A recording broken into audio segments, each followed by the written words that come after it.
Chapter 698.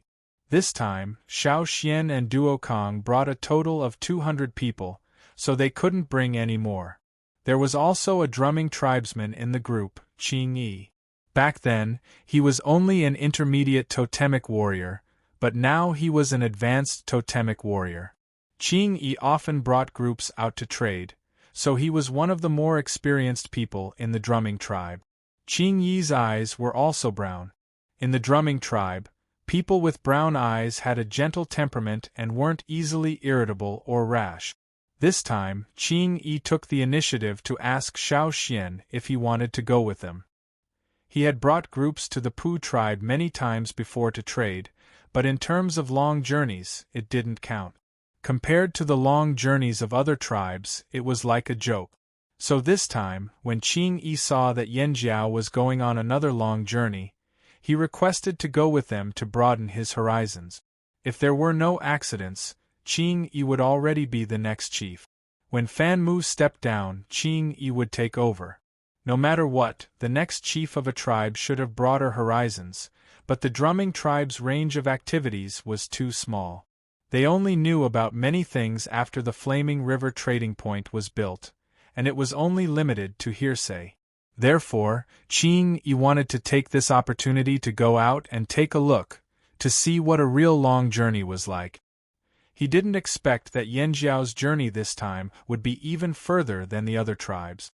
Not only did Qing Yi not give up, he even looked forward to it. Yanjiao had a type of water sunstone that they got from the other side of the sea. If there was a chance, he wanted to see what was there. Xiao Xian didn't reject him. Qing Yi could control his temper and wouldn't be impulsive. He wouldn't say anything that needed to be kept a secret. When Xiao Xian brought his people to the Longboat tribe, a long stretch of the river that flowed through the Longboat tribe was blocked. However, there weren't many long journeys that way, so Xiao Xian didn't see any boats that were blocked. When he heard that the Yanjiao people had finally arrived, the chief of the Longboat tribe, Mu Fa, quickly walked out of the tribe. "You're finally here." He had received a letter from Yanjiao a long time ago and was eager to make all the preparations. In order to protect the ship, they even sealed off the river. Before they merged with the Fire Seed, they had agreed to Yanjiao's conditions. This time, Yanjiao's people were going out to sea. This was exactly what the Longboat tribe wanted. They had been looking forward to this day for a long, long time. Everything was ready. After waiting for several days, they finally saw Yanjiao's ship coming over. "You guys are too slow," Mu Fa complained. "When are we leaving?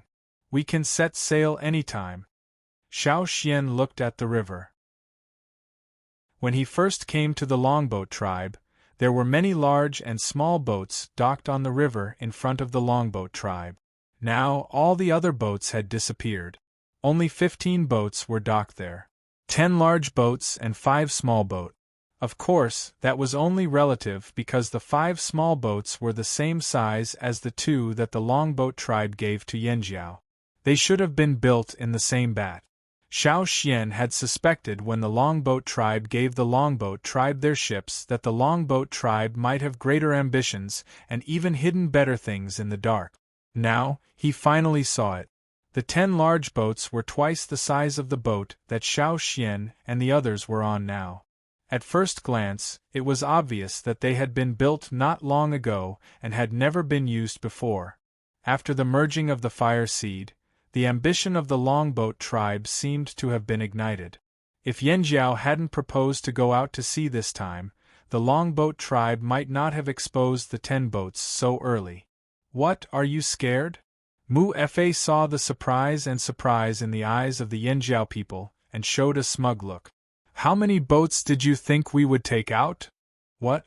Small boats? Are you kidding? Are you sure you want to go out to sea and not go out to play? You think there are only 10 boats? What? Are you looking down on the Longboat tribe? Since when did the Longboat tribe only send out 10 ships for long trips?" Xiao Xian went on a tour of the boat while Mu Fa was chatting with Duo Kong and the others. The internal structure was similar to the 2 boats that the Longboat tribe gave them. The boats were designed with watertight compartments, and the masts and sails were also improved. It was more suitable for sailing in stormy areas. No one would have thought that an inland tribe had been thinking about how to go out to sea. Because they were in a hurry to go out to sea, the longboat tribe was led by Chief Mu-Fa himself. Without the fire seed, they could leave the tribe for a longer period of time without worrying about their strength deteriorating. There were nearly 300 people from the longboat tribe on this trip with Mu-Fa. On average, there were only about 20 people on each boat. 20 people could control a large boat very well. Rowing with manpower? If there was a need, weren't there still Yanjiao people? The boat was already filled with supplies, enough for them to travel for a long time.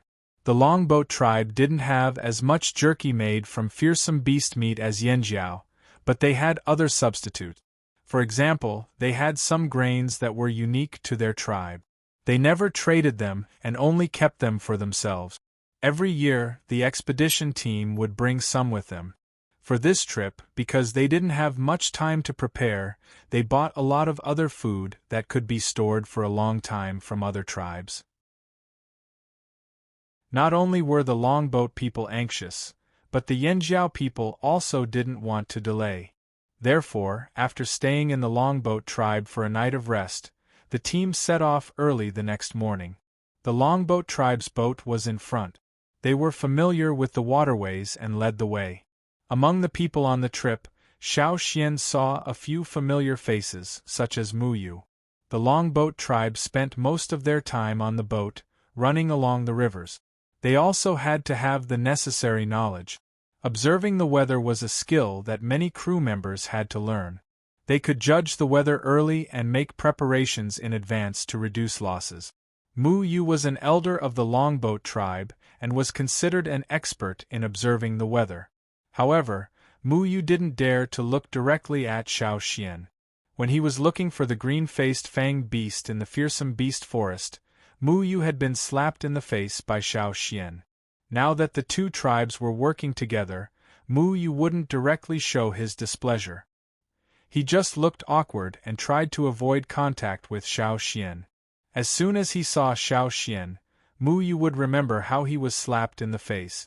He was an expert in observing the weather, but he was wrong. The most embarrassing thing was that most people chose to believe Xiao Xian and not him. Fortunately, not many people knew about this. Xiao Xian asked the longboat tribe for another boat. They didn't have a big boat, but the longboat tribe still had a lot of smaller boats. Because they were in a hurry to go out to sea, Mu-Fa didn't hesitate this time and readily agreed. In order to make up a round number, he directly transferred 2 more boats. Although they were used, there were no quality problems. The longboat tribe still attached great importance to the maintenance of boats. 20 boats, in this place where boats were rare, was not a small scale. Especially the 10 boats at the front, they were quite eye-catching. Everywhere they passed, there were always many people who stopped to watch. They waited until the 20 boats left and couldn't be seen anymore before they retracted their gazes. Shipbuilding also required talent. Why didn't the longboat tribe's boats sink easily? This involved a lot of secrets. Even if someone copied and made the same shape, they wouldn't be able to make the same quality. Moreover, the longboat tribe used some new bronze that they bought from Yanjiao at a high price. They couldn't get the new bronze, and Yanjiao wasn't stupid enough to tell them the secrets of the new bronze. The longboat ships were also needed by Yanjiao, so there was such a mutually beneficial deal. The longboat tribe would rather use stone tools than skimp on the boat. Therefore, the quality of these 20 boats was also trusted by Xiao Xian. If there was anyone who could make the most reliable sailing boats, it would be the longboat tribe. Of course, outsiders didn't know about this deal. Those who stood on the shore and watched the fleet at first thought that this was another big operation by the longboat tribe. However, those who paid closer attention realized that this wasn't the case. There were also Yanjiao people among them. How did they know Yanjiao people? Yanjiao had become famous on this continent for a while because of the trading zone and the king beast. Now, many people knew about Yanjiao's flame totem symbol. The fleet followed the waterway led by the longboat tribe and arrived at the grassland. The grassland was very large. If it weren't for the longboat tribe's guidance, Xiao Xian wouldn't have known that there was such a waterway. This was a route that Xiao Xian and the others had never taken before. As they sailed forward, Xiao Xian perfected the map. The further they went, the more doubts Xiao Xian had. The tribes living on both sides of the river seemed to be used to the longboat tribe's behavior. At most, they were amazed by the longboat tribe's shipbuilding skills. When they could only use canoes or rafts, the longboat tribe could already build boats that were many times bigger than their tribe's largest tent. Other than having to use more strength to go against the current, they didn't encounter any big obstacles along the way. First, there were very few giant beasts in the river. Second, the tribes living here were very familiar with the longboat tribe and didn't want to provoke the longboat tribe. When they reached the end of the grassland, Xiao Xian saw the people of the Hui tribe. When Xiao Xian set off from the tribe, he asked Cha-Cha to bring a message to the Hui tribe. Now Cha-Cha was waiting here with the Hui tribe. A few people from the longboat tribe would follow them in case they encountered other giant mountain eagles. With the Hui tribe, it was slightly safer to avoid the attack of the giant mountain eagles. The river meandered through the mountains. Xiao Xian asked Mu Fa, was there really such a route from the long boat to the grassland and then past these mountains? Mu Fa paused and looked at the direction of the river in front of him. It was as if he could see through time and space. Of course there wasn't. The reason why it can flow through is because the longboat tribe drove it ourselves. Otherwise, how could it be so smooth? What do you think the longboat tribe's fleet goes to do every year? Mu Fa said meaningfully. Many rivers originally didn't intersect, but because of the longboat tribe, they intersected and connected. Connecting the most suitable rivers and exploring the most suitable waterways. The longboat tribe planned all of this. Human power created this route to the sea. Chapter 699. No matter how unhappy he was with the longboat tribe in the past, Xiao Xian had to admit that the longboat tribe was indeed admirable. So your ancestors had been planning this for a long time. It's a pity that we didn't realize it. Someone from the Hui tribe exclaimed. No matter how shocked and astonished they were, when the river finally flowed into the sea, all their emotions changed. The others were fine, but the longboat tribe became excited. It was as if they had awakened another personality in their hearts. This is the feeling of the sea.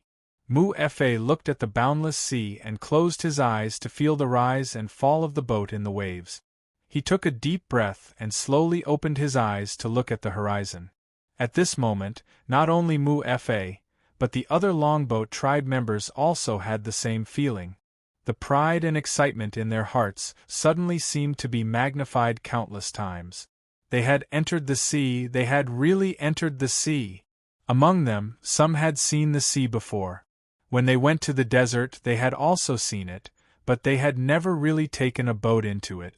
In the past, every time they saw the sea, they seemed to be able to hear a deep call from the boundless blue. Although the water here was not blue, if they went further, they would definitely see the vast blue that they had been hiding in their hearts and looking forward to all this time. Their hearts were filled with yearning and longing for a greater future, and endless courage and fighting spirit rose within them. In the past, although the longboat tribe was known as one of the largest tribes, when people talked about the longboat tribe, it was only the boat river fire, and not the great things they had done. They seemed to have always been sailing along the river aimlessly. Some people thought that they were showing off their shipbuilding skills, some thought that they were just going on a long trip to trade, and some thought that the longboat tribe was looking for a target, but no one really knew what their purpose was. It seemed that they had nothing to do other than going on long trips to trade and going back and forth on the boat. Generation after generation, no one knew how many years had passed before the longboat tribe finally opened up this route. In the past, because of the fire seed, They could not go far and set foot on that vast land. But now, without restrictions, their opportunity had come. It was no longer a winding river, but a vast sea. To them, the vast sea in front of them was boundless, heroic, and so enchanting. They could not help but be ambitious and full of fighting spirit.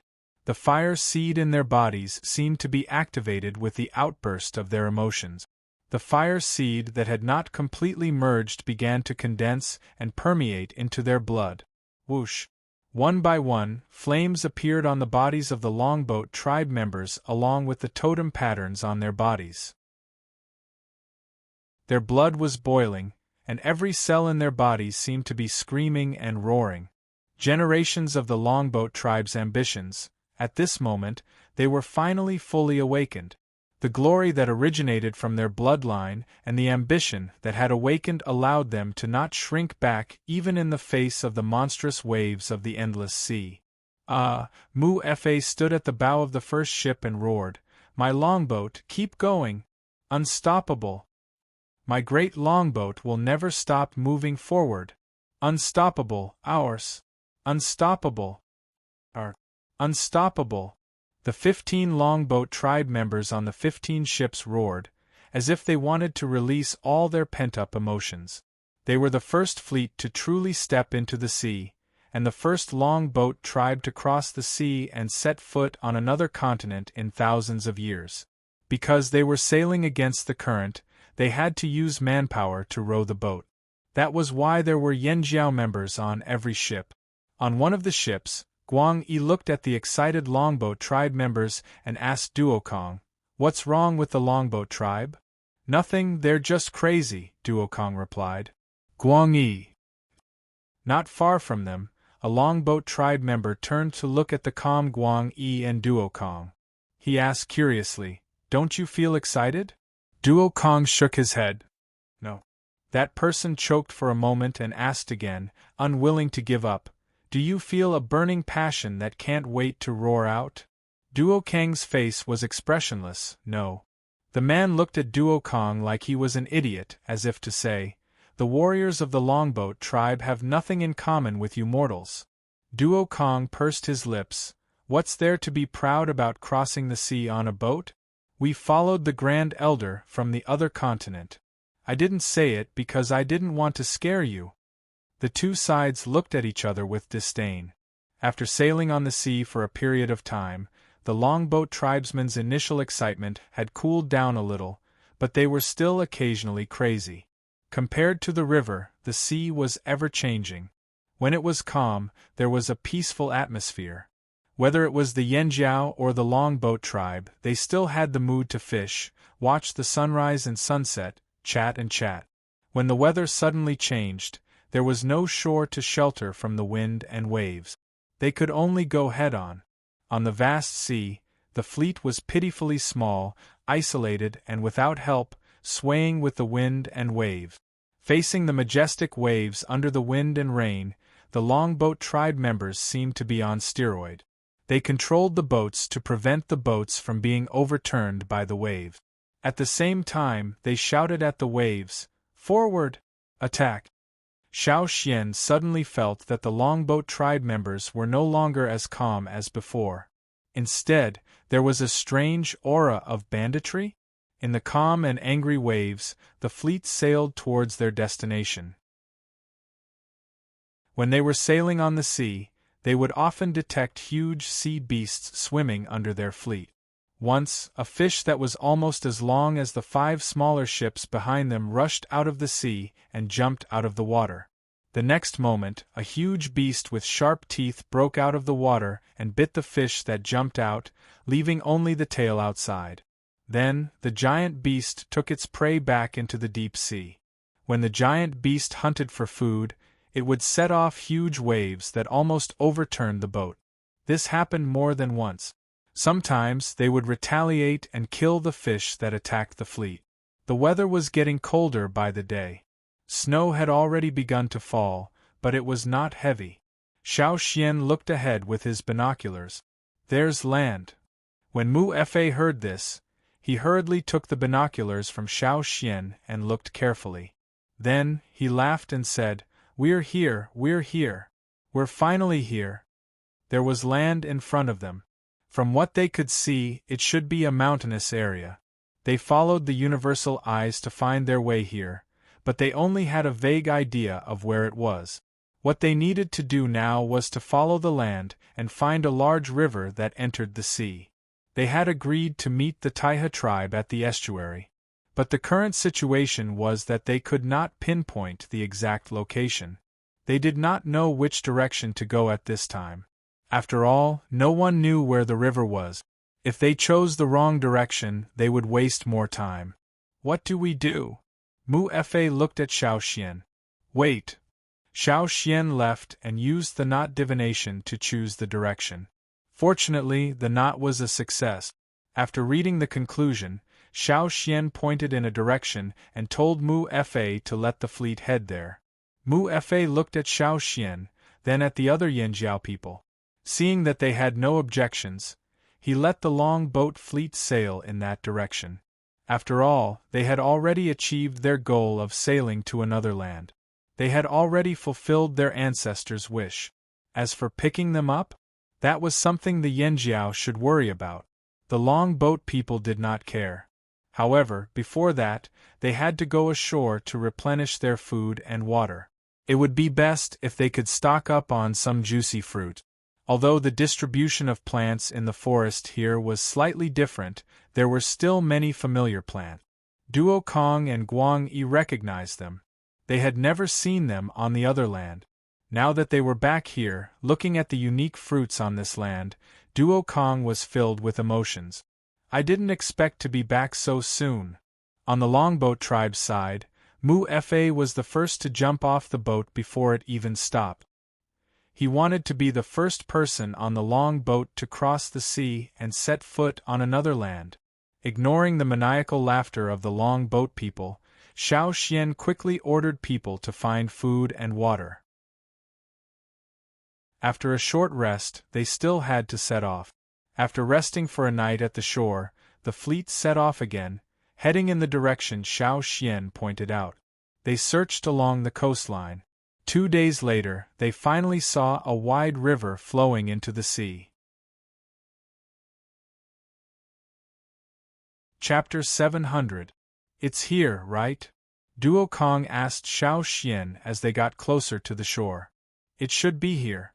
"Let's land first," Xiao Xian said. Hearing Xiao Xian's words, Duo Kong also called out to the other Yanjiao tribesmen. "Prepare to land." When the first boat finally reached the shore, Mu Fa suddenly shouted, "Everyone, stop!" While everyone else was stunned by Mu Fa's sudden roar, Mu Fa leaped into the water. His face was still red from excitement as he stood in the cold water.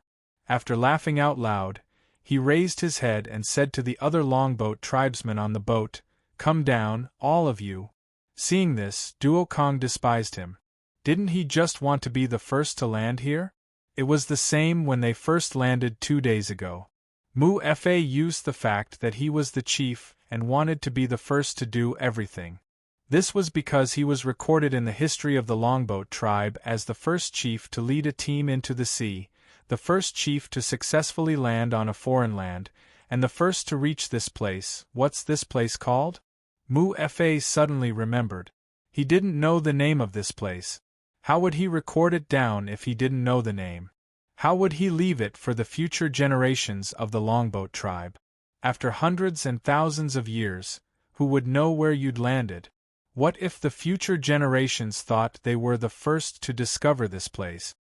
"Crocodile River," Xiao Xian said. Duo Kong, Guang Yi and the others all looked at Xiao Xian in confusion. When did this name come up? How come they didn't know it was called Crocodile River? "I just named it," Xiao Xian said calmly when he saw their confusion. Then he asked people to prepare a monument, just like at the Flaming River. Mu Fa thought it was a pity. If this river didn't have a name, he would imitate Yanjiao and give it a name. Longboat River, Mu Fa River, and so on. He didn't expect Xiao Xian to name it on the spot. Mu Fa didn't want to argue with Xiao Xian. Plus, He was one step behind Yanjiao, so there was no need to argue. However, when he found a new place or a new river without a name, he would imitate the Yanjiao people and name it. Then he would put a monument with the totem of the Longboat tribe. He didn't believe there was only one river. Xiao Xian looked at the river in front of him. It was about the same size as the Flaming River. If this is the main river that passes through the forest, there should be crocodiles living in this river. However, it's winter now, so those crocodiles might be hiding or gathering in warmer parts of the river to spend the winter. Mu Fa nodded. He had been to the Flaming River trading point and saw the drumming tribesmen riding crocodiles from the drumming tribe to the trading point. That was why he knew what crocodiles Xiao Xian was talking about. Everyone be careful. Although those crocodiles might not be here right now, we still need to be vigilant. This is a forest full of fearsome beasts. Mu Fa warned the Longboat tribe warriors. After all, the Longboat tribe rarely came into contact with an environment like this, so they couldn't get used to it immediately. Some of them might even be careless in small details. If he didn't warn and pressure them, it would be too late for regrets if something happened. I once saw a huge crocodile in this river. That's the biggest threat. If you encounter it, retreat decisively.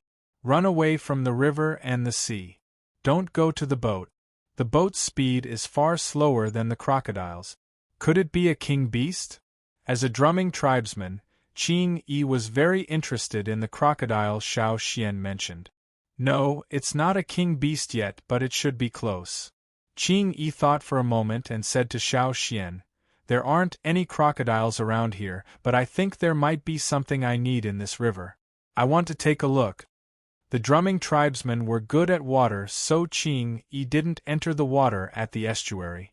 Instead, he walked upstream for a while. The people around him were chopping trees to build houses or hunting for food. If he met with an accident, he could ask for help in time.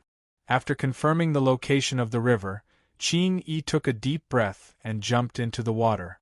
The drumming tribesman didn't like winter and the cold river water, but in order to find what he wanted, Qing Yi couldn't care less. The totemic power in his body started to circulate. With the appearance of the totemic patterns, Qing Yi's skin started to thicken and the cold river water became less irritating. After fusing with the fire seed, he became more familiar with the usage of his power. Under the fire seed's influence, his totemic power became purer. Making water moon stones also trained his skills. In order to save as much energy as possible, he could use the power in his body to every place he needed to use it. He was very precise and didn't waste too much energy. Xiao Xian and Duo Kong discussed the layout of the camp. They didn't know when the Taihe tribe would arrive, so just in case, it was better to be prepared. They couldn't sleep on the boat forever. After winter, they didn't know if the sea near the coast would freeze. While waiting for the Taihe tribe, they still had to learn how to maintain the boat from the Longboat tribe. They also had to check and repair the boat often. Otherwise, after winter, the boat wouldn't be able to be used anymore. How could they go back? When building the camp, Xiao Xian also got some edible plants that couldn't be found on the other side of the sea. He also got some herbs that could be used to make medicine. He planned to bring them back when the time came. The herbs that didn't wither in winter were dug up and the withered ones that could be found as seeds were collected. Of course, if the seeds were too big, it wouldn't be convenient to bring them back. They could use methods like layering, cutting, or splitting. Maybe now wasn't the best time, but Xiao Xian had no choice. They couldn't stay here forever. While the Yanjiao people were collecting plants or catching animals suitable for breeding, the people on the Longboat tribe seemed to have come to their senses. Xiao Xian saw that Mu Fa couldn't stay idle all day. He brought people everywhere. This, and this. Dig them all up and bring them back. What's this? It's so ugly. Whatever, bring it back too. Wait, who's that? Where did you get this snake? Did you dig it out when you were digging for grass? I've never seen that pattern before. Bring it back too. What? The Yanjiao people said that it's highly poisonous? Forget it, let's just kill it and eat it. Other than the time spent building the camp, Mu Fa and the Longboat tribe followed the Yanjiao people to dig for herbs and catch animals. They didn't rest or feel tired. They were always in high spirit. After the campsite was built, the outer perimeter of the campsite was also surrounded by a circle of tall tree trunks, forming a wall that could prevent some unnecessary trouble. Yanjiao and the Longboat tribe discussed and decided to use the trees here to build a new ship. This was planned before they set off, so Xiao Xian and the others also brought some new bronze, which was used to build ship. The Longboat tribe's shipbuilding technology had been improving. After going to the sea and seeing the ocean environment, the Longboat tribe people had more requirements for ships. Only by constantly improving the ship could they satisfy their ambitions. In the past, the wood used to build ships was carefully selected. They even let a few tribes rely on them to plant trees and then choose the best wood from those trees. However, those trees couldn't compare to the trees Yanjiao cut from the forest. This time, they mainly used the wood provided by Yanjiao. A lot of wood required a lot of materials to trade, but here, the best wood was ownerless. They could cut down whichever wood they liked, as long as they didn't provoke the hibernating beasts. Since the Longboat tribe had better wood and the new bronze produced by Yanjiao, Mu Fa had to think more about this trip to the sea. They needed to let the Longboat tribe truly start a new era and realize the dream that their ancestors had been looking forward to for generations. They needed to continuously modify and innovate the ship. Due to the limitations of wood, they had designed turreted ships. They built a multi-storied ship on the ship and used it as a warship or command ship. In addition, Mu Fa also planned to explore a fixed route and find a suitable place to be a port. Only then could they set up a large-scale sailing fleet. They wanted to develop the inland river fleet from the mainland into a truly strong sailing fleet. Their technology needed to be improved continuously. Anchors, sails, docks, paddle wheels, Mu Fa constantly thought about how to innovate and improve in his free time. This trip gave him a lot of inspiration. From time to time, he gathered a group of talented Longboat people to discuss. Xiao Xian once took a look at Mu Fa's design. It was very simple. Xiao Xian didn't understand many of the labels. Perhaps it was because of this that Mu Fa let Xiao Xian take a look at it. But just from those things, Xiao Xian knew that the Longboat people were indeed geniuses when it came to shipbuilding. In the near future, when the Longboat tribe people learned more about sailing, they might be much more powerful than Xiao Xian thought. They would be more adapted to the ocean and river environment of this world and era. In fact, many civilizations that started with agriculture were more gentle. They weren't keen on expanding their territory. Instead, they were more inclined towards peace and a moderate mentality. They paid attention to inheritance and took care of things from generation to generation. They only wanted stability and stability. If they weren't provoked, they would rarely take the initiative to attack. Yanjiao, to a certain extent, was more inclined towards agriculture. Although there were hunting and many wars in Yanjiao's history, they rarely took the initiative to attack. The difference was that even if the Longboat tribe also farmed, they were more inclined towards sailing. Especially after the sea route was opened, they would develop in another direction. In terms of climate and environment, the sea was far more unpredictable than the land. Just as Mu Fa said, they had to constantly improve their ships and tools to ensure that they could survive on the ever-changing sea that contained great power. Following this, their temperament would also change. They would no longer be conservative and would become more outgoing. During this period of contact and observation, Xiao Xian discovered that the Longboat tribe people had already begun to show signs of aggression. Of course, this wasn't towards Yanjiao, but towards those unknown places, as well as more people and lands that they were curious about. Great Elder Xiao Xian, look. Are these the water sun stones you were talking about? Qing Yi brought over a piece of crystal. During this time, he had found a lot of raw stones similar to the water sunstones in the river. Perhaps others might not be able to distinguish those stones from ordinary stones, but for the drumming tribe people, it was as simple as distinguishing between black and white. Xiao Xian took the stone, covered it with his hand and looked at it. He nodded and said, "Yes, this is it." Xiao Xian returned the crystal that had changed from a raw stone to a water sun stone to Qing Yi. He remembered something. There are a lot of metals here, but relatively speaking, there are very few beautiful crystals. So many crystals that have no practical use for us are very popular here. Those who don't lack food and have a slightly higher standard of living will choose some rare crystals to wear.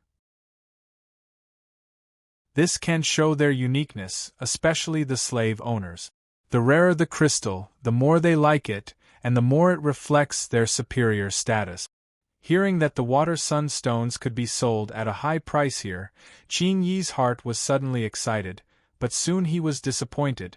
It's a pity that our drumming tribe is far from the coast and can't come here often. But the drumming tribe people didn't have much ambition. Qing Yi only felt a little regret for a moment and didn't care anymore. Instead, it was Mu Fa who was quite interested in this.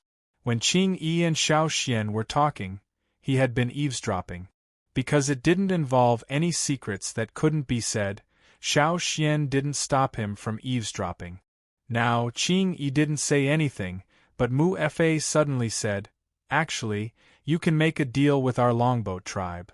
Water moon stones were found in many places on the other side of the continent, and there were even many glowing crystals similar to water moon stones. But now that he had encountered a tribe that produced water moon stones, Mu Fa wouldn't let go of this opportunity. Their longboat tribe would continue to travel between the two continents in the future. He even planned to open the first sea trading route. Perhaps this would become a thorn in the side of the slave owners, but the longboat people would absolutely not care. Not only would they not be restrained, they would be even more unscrupulous. The first sea trading route. Thinking about it, Mu Fa was so excited that he wanted to jump a few times. After the camp was built, the first new ship would also be built.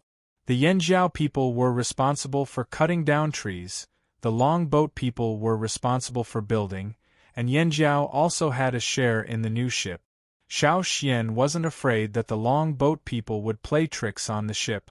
The longboat tribe temporarily couldn't handle the changing sea environment alone.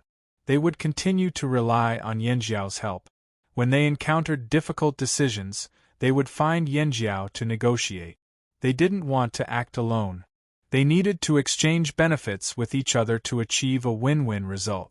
As for Qing Yi, he had offered to help, but in terms of strength, Qing Yi couldn't compare to the Yanjiao people. In terms of shipbuilding skills, he stopped at making wooden rafts and bamboo raft. When Qing Yi offered to help, whether it was the Yanjiao people or the longboat people, they all laughed and said, "Go play on the side." Therefore, Qing Yi was now looking for those water sun stones in the river. After staying in this place for 15 days, Cha-Cha finally brought good news.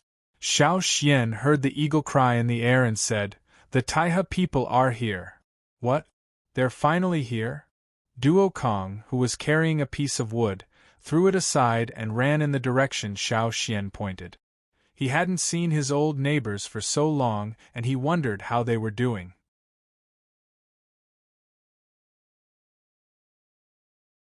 Chapter 701. When Xiao Xian saw the Taiha people, Zheng Luo, Guang Yi and the rest were already talking to their old neighbors. Looking at the state of the Taiha tribesmen, Xiao Xian realized that they looked even worse than when the flaming horns first migrated from the forest to the sea. Their clothes were torn and tattered with scratches from tree branches and beast bites. Even though they were wearing thick animal hides, he could still see dried blood and hideous wounds on their bodies. Migrating a tribe was not an easy task, but many times, in order for the tribe to survive and develop, they had to make some sacrifices. This was something that most tribes had experienced, regardless of their strength. Luckily, Xiao Xian noticed that although the Taiha people were in bad shape, most of them still made it here alive. I've been worried that we've gone the wrong way. I didn't think we'd really make it. Feiyong of Taihe was familiar with Tao Jing and the rest. He didn't even rest when he saw them, panting and laughing as he walked over. Duo Kong was talking to the Taihe chief, Yu Yu. He understood the current situation of the Taihe people and introduced the other unfamiliar faces in the Yanjiao team to them. He also introduced the people from the longboat. Guang Yi also started chatting with his old friend. After walking for so long, enduring the pressure brought by the uncertainty of their future, experiencing many difficulties and obstacles, the moment they finally saw an old acquaintance, the people of Taihe were so excited that they cried. Even the usually serious elders couldn't help but tear up. Guang Yi looked at his old friend and smiled brightly. Long time no see, Ji Peng. In front of Guang Yi, the person who was crying due to all kinds of complicated emotions held back his tears. His face was stiff as he pointed to the side. Ji Peng is over there, I'm Hui Ji. Guang Yi paused, then smiled warmly. Long time no see, Hui Ji. Guang Yi was still the same. He couldn't recognize people after a while. Hui Ji thought, take care of the weak, especially the weak children and the injured who hadn't awakened their totemic power. They weren't like the others. Even if they made it here, even if their lives weren't in danger, they could still die if they weren't careful. After inquiring about the condition of the injured, Duo Kong came over to Xiao Xian and told him about Taihe's current situation. There were about 4,000 people in Taihe, and about 3,500 of them made it here alive. Nearly 500 people had been lost along the way. Part of it was because of the ferocious beasts in the forest and the various dangerous environments, and part of it was man-made. The first thing Duo Kong thought of was the green-faced fang beast. Xiao Xian knew the green-faced fang beast could help with forging because of Heng. There was no way the Xia slave masters wouldn't know about this. In the past, they might have thought that it didn't matter if they couldn't find it. They had weapons made by the Gongjia family that were much better than normal weapons. That was enough. But now that the two continents were getting closer, the threat was greater. Perhaps they had even suffered a great loss at the hands of Rock Hill City, so they were eager to find a solution. It's a good thing that it's winter now. Many beasts are hibernating. That's why they didn't suffer any losses. Duo Kong sighed. They had migrated before too, so they knew what it was like to move a tribe. It wasn't just physical fatigue, it was also psychological stress. Those who couldn't handle it would break down. But they prepared a lot of medicine. That's why most of the people who were poisoned or seriously injured didn't die. Take care of them. We've prepared a lot of prey. Let them recover as soon as possible. They won't be able to cross the sea if they're too weak, said Xiao Xian. Duo Kong understood that life on the sea wasn't easy. Without a strong body, it would be difficult to survive. If they fell sick again, their medicine would be used up and they wouldn't be able to replenish it. They could only wait for death. Perhaps it was because they saw hope. The huge pressure and anxiety in their hearts disappeared. After a good night's sleep, the Taihe people felt much better. Some slept even longer. They hadn't had a good rest in a long time. It was rare for them to have a relaxing environment, so they slept for a few days straight. When they woke up, they were full of energy again. Most of the people who had recovered started to look for herbs. They couldn't carry wood or build ships, but they could prepare some herbs. If they saw herbs that Yanjiao missed, they would dig them up. Are we going to take these boats and leave? Taihe's chief, Yu Yu, looked at the big boats and asked Duo Kong. Yes, these are the boats. You haven't seen them before, right? Over here, even if there were boats, they weren't very big and couldn't compare to these. Perhaps the 6 noble families of the royal city were good at other things, but when it came to building ships, they couldn't compare to the people of the longboat tribe. Especially in the past few years, when many places were dry, there were even fewer people using boat. This surprised the Taihe people. They thought that the other side might be more backward. They heard that many tribes were still primitive and used stone tools. But now, it seemed that they were too naive. This is. Yu pointed at the green axe in Duo Kang's hand. This is a gold weapon? Duo Kang was even more proud. He had wanted to show off in front of his old neighbors for a long time. He spun the axe in his hand around his palm, then grabbed the handle and chopped at a rock on the side. Bang! With a crisp sound, a deep mark was left on the rock. Yu's jaw dropped. He looked at the axe in Duo Kang's hand and then at the stone that had been split open. He walked over in disbelief and tested the hardness of the stone. Unwilling to give up, he used his axe that was already missing 2 notches to hack at it again and again. Then, he cursed under his breath and turned to look at Duo Kang, his eyes shining. Is this the one you mentioned in the letter? That's right, Duo Kang said proudly. We call it new bronze. Great Elder Xiao Xian named it. Because it was inconvenient to say too much in the letter, he only vaguely mentioned it in the letter to the Taiha tribe. He only told them not to worry about weapons and that Yanjiao had improved their gold weapons. It was definitely better than before. Before this, the people of Taiha had always been suspicious. After all, the Flaming Horn tribe did not have much talent in forging and farming back then. Their skills were limited, but they did not expect it to be true. Haha, there are many more things that will shock you. You will see them when it's over. Duo Kang was looking forward to seeing the Taiha people in the Yanjiao tribe today. Yanjiao was no longer what it used to be. The Taiha people would never expect this. Right, did you really build a city? Yu was very interested in this. Something like that. Jingluo said we don't have the same name as the slave masters. We'll call it City. Flaming River City. Flaming River? Really? Good. Good. Good. Yu, the Taiha chief, exclaimed. Duo Kang was confused.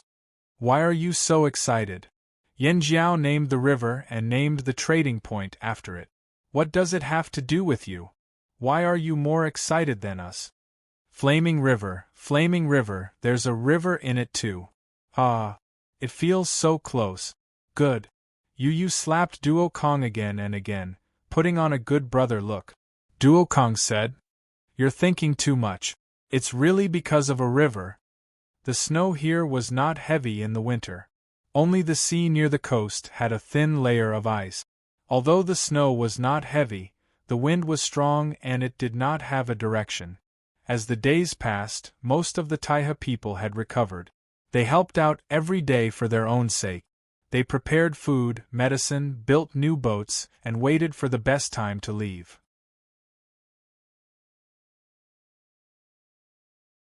Chapter 702. Xiao Xian quickly knotted a rope in his hands. Duo Kang and Guang Yi stared at Xiao Xian, waiting for Xiao Xian to speak. Xiao Xian looked at the conclusion on the straw rope and relaxed. The day after tomorrow will do. It's a good day. Through the knot divination, Xiao Xian interpreted the result.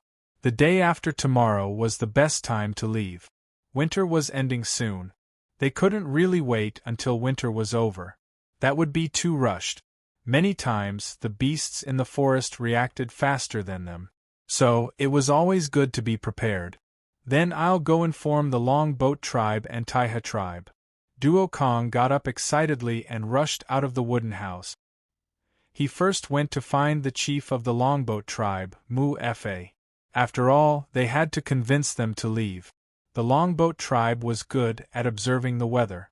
In the past, they were the ones making the decisions. But now, the Yanjiao people were more inclined towards Xiao Xian's decision. Even the Longboat tribe's Mu Yu, who was good at observing the weather, didn't say anything after knowing that it was Xiao Xian's decision. Then we'll leave the day after tomorrow. Tell everyone to get ready to leave. Mu Fa was also eager to return. After leaving Mu Fa's place, Duo Kang also went to Taiha to inform them of their decision. The campsite was bustling with activity. It was like a hibernating animal waking up from its slumber to stretch its limbs and prepare for a big fight. On the day of departure, the sky, which had been gloomy for a long time, suddenly cleared up. Although the moon couldn't be seen at night and winter hadn't officially passed, it was almost time. Moreover, the rare good weather made everyone feel as if winter had left early. Get ready to return. The ice on the coast had been broken in advance. The ships wouldn't be obstructed by the ice. The ice was thick too. Places further away from the coast or near the Crocodile River were not frozen. This wasn't a big threat. There were 25 ships. Each ship had more than 100 Taiha people. Some ships had more, some had fewer. There were 5 more ships, but it was still crowded. Other than the Taiha people, there were all kinds of supplies on the ship. Among the 25 ships, 5 of them looked different from the other 20 ships. These were 5 experimental ships made by Mu Fa and his top technicians after discussion. From the outside, it was obvious that they were more aggressive. The most obvious were the few projector windows used for shooting arrows and spears. They looked more aggressive too. Mu Fa didn't plan to use these 5 ships for a long time. The reason they were used as experimental ships was because of time and conditions constraints. The wood couldn't be treated to perfection. Due to lack of time and conditions. Usually, when they built ships made, they didn't use the wood. The wood was dried, wood was dry. Was dry. But there wasn't a kiln. There wasn't a kiln. So was the wood was to dry was dry. Was s's was dry to's. Was s was for his. Was for dry was. S. Was used was dry. It didn't look good, but it could be used. Of course, even if the wood was dried, due to the limited conditions, the amount of wood was too much. The drying effect was far from what Mu Fa wanted. However, the situation was different now. They were in a hurry to leave. They didn't have much time to dry the wood. Fortunately, these ships couldn't last long. They could still make it back. In the future, when they expanded their fleet and went out to sea again, they would find a suitable place to build a bigger camp and a large kiln to dry the wood. Mu Fa was full of energy. He just wanted to go back quickly and tell the longboat tribe about what happened here. They were only the first batch of people to explore. Compared to the previous longboat tribe expeditions, there were fewer people. But after this trip, things would be different. The longboat tribe would gradually shift their focus. They wouldn't quarrel with other tribes inland. They didn't have time for that. The longboat tribe would be the one to open up the trade route on the sea. Leaving this continent where their ancestors had lived for generations, the people of Taiha looked at the scenery in the distance and felt rather emotional. Of course, it was only a temporary feeling. Tribes like them, who had merged with the fire seed, had migrated many times throughout history. They would feel reluctant to leave a place, but it wouldn't be that strong. As long as they felt that the future would be better, that complicated feeling of reluctance would quickly fade away. With more people, they couldn't always rely on the supplies on the ship.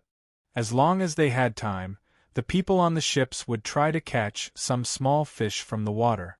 Sometimes they used nets, sometimes they just fished. The medicine they made in advance also prevented some diseases from happening. Xiao Xian reminded Mu Fa of this when they went out to sea. Mu Fa was very grateful to Xiao Xian. After all, the longboat tribe's rich experience was limited to the rivers inland. The rivers and the sea were very different. Just like when they came, they encountered bad weather on the way back. Many of the Taiha tribesmen couldn't get used to it. After they got through it, they were depressed for a few days. They could only take medicine every day. Sometimes Qing-Yi would go into the water. Even though the water was still cold, he had swum in frozen rivers and seas before they set off. He didn't care about the cold anymore. The only thing he had to be careful of were the dangerous creatures in the sea. Today it was another sunny day. The sea was still calm. There were only gusts of weak wind blowing. Jiao, the eagle's cry in the sky surprised Xiao Xian, who was looking at the map. He took the binoculars and climbed to the observation platform on the mast to look into the distance. "What's going on?" asked Mu-Fa. There was only one binoculars. No matter how good Mu-Fa's eyesight was, it couldn't compare to the giant mountain eagle's binoculars. Xiao Xian looked into the distance. He didn't see any dangerous sea creatures, but he saw many pieces of ice. "There's a lot of ice in front. Be careful." They didn't see any icebergs. They didn't know where the ice came from. There were many of them, big and small. However, probably because they kept melting, the size of the ice didn't pose too much of a threat to the ship. Mu-Fa asked the ship to slow down. When the ice floes got closer, he saw something in the ice. He took the net and scooped up the ice. After looking at it carefully, he saw that there was an insect in the ice. It looked like a beetle about the size of a fist. He didn't know what kind of insect it was. He had never seen it before. If it was in the past, Mu-Fa wouldn't be interested in these beetles. However, it was different now. They found it in the sea. Who knew if it was something from the sea? It didn't look like it. How did you know it wasn't from the sea? Scoop it up. Scoop it up and bring it back to show the people in the tribe. After a pause, Mu-Fa thought of something and said to Xiao Xian, "Don't fight with me." The Yanjiao people weren't interested at first, but seeing Mu-Fa like this, they became interested. Duo Kong pointed at the ice and shouted to the Yanjiao people, "Scoop up a few for us to see."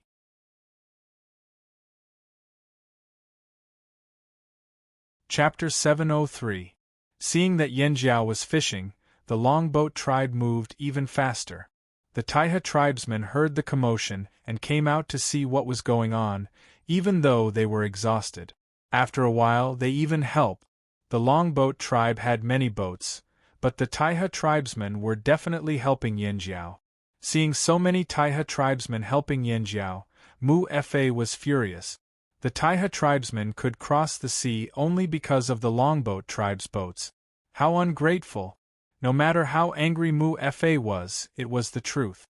The Taiha tribesmen were all on Yanjiao's side. Pieces of ice with unknown things inside were scooped up. Some had only one small thing inside, some had several worms inside, and there were also small animals and things like fish inside. What's frozen inside? Duo Kong was curious. Through the ice, he could roughly see what was inside. However, even though he had lived in the forest for a long time and had seen a lot of things, he did not recognize any of the things inside the ice. He had never seen anything like this before. At least, he had never seen anything like this before. I've never seen anything like this before either. Although Guang Yi was faceblind, he still had some impressions of animals. However, he did not remember seeing these worms and beasts before. The Taiha tribe's chief, Yu Yu, shook his head. They had never seen anything like this before either. "Hey, Longboat tribe, have you seen anything like this before?" Duo Kong looked at a Longboat tribe tribesman. "No, never seen anything like this before. It must be from the sea." The Longboat tribe warrior was overjoyed. He felt like his chief was right. It was definitely from the sea. Otherwise, who would be so bored as to freeze worms and palm-sized animals? To the Longboat tribe, everything in the sea was new and strange. They needed to explore. These were all treasures. How can this be from the sea? It looks like it should be living in the grass or the forest, Duo Kong said disapprovingly as he looked at the ice. He wasn't sure about some, but based on the appearance of some, he could deduce where they lived based on what he saw and heard in the forest. What they looked like was related to their living environment. It was impossible for them to look like stone worms and fly in the sky. But where did these come from? Where was he originally born? Yu Yu was also very puzzled. If it was just one type, it wouldn't be a big deal. However, the Taiha, Flaming Horn and Longboat tribes had never seen any of these frozen insects and beasts before. None of them knew any of them. Xiao Xian looked in the direction where the ice floes came from. It was the wind that had pushed the ice floes in this direction. When they came out, the wind at sea was different from now. Even though there were frequent changes, the wind still had a main direction. Now, it was probably because winter was leaving, so the ice floes were pushed in this direction. In the direction where the floating ice floe had come from, there might be even more floating ice floes further away. However, now wasn't the time to look for floating ice. Their main priority was to return safely. The fleet didn't change course. They only slowed down for the time being, and scooped up the frozen objects to take a look. Some of the floating ice had melted, exposing some of the insects and beasts inside. They had been bitten by the fish in the sea, and were badly damaged and rotten. On the other hand, the ones frozen in the ice were still in perfect condition. They were two extremes. Those that were exposed would rot and be eaten, while those that were frozen would remain in their original state. Most of the things they fished up were completely frozen ice cubes. Those that were half rotten or had bite marks, even if they were fished up, they would only look at them curiously before throwing them back into the sea. Rumor has it that that direction is an extremely cold place, Yu suddenly said. An extremely cold place? Xiao Xian asked. That's what I saw in the notes left behind by our Taihe ancestors. I didn't think of it before, but when I saw you looking in that direction, I suddenly thought of it, Yu said. We have never been there, so we don't know what it's like. Our ancestors only heard about it, so there aren't many records. Since it's an extremely cold place, there must be very few people there. That's why people rarely talk about it. The weather was bad, and the climate was unsuitable for survival. With so few people, no one was willing to go there. Naturally, things about that place would gradually disappear, and people would no longer mention it. Yu had inadvertently flipped through the notes while waiting for the reply letter. At that time, he didn't pay much attention to it. The world was big, and they couldn't go to every place. Therefore, they only paid attention to things related to themselves and their tribe. He just didn't expect to encounter something like this. When he heard Yu mention the extremely cold place, Xiao Xian had a guess. Regardless of whether there was an extremely cold place or not, if what Yu said was true, and the rumor the Taihe ancestors heard was also true, then there must be icebergs in that place, and these small pieces might have been split off from the icebergs.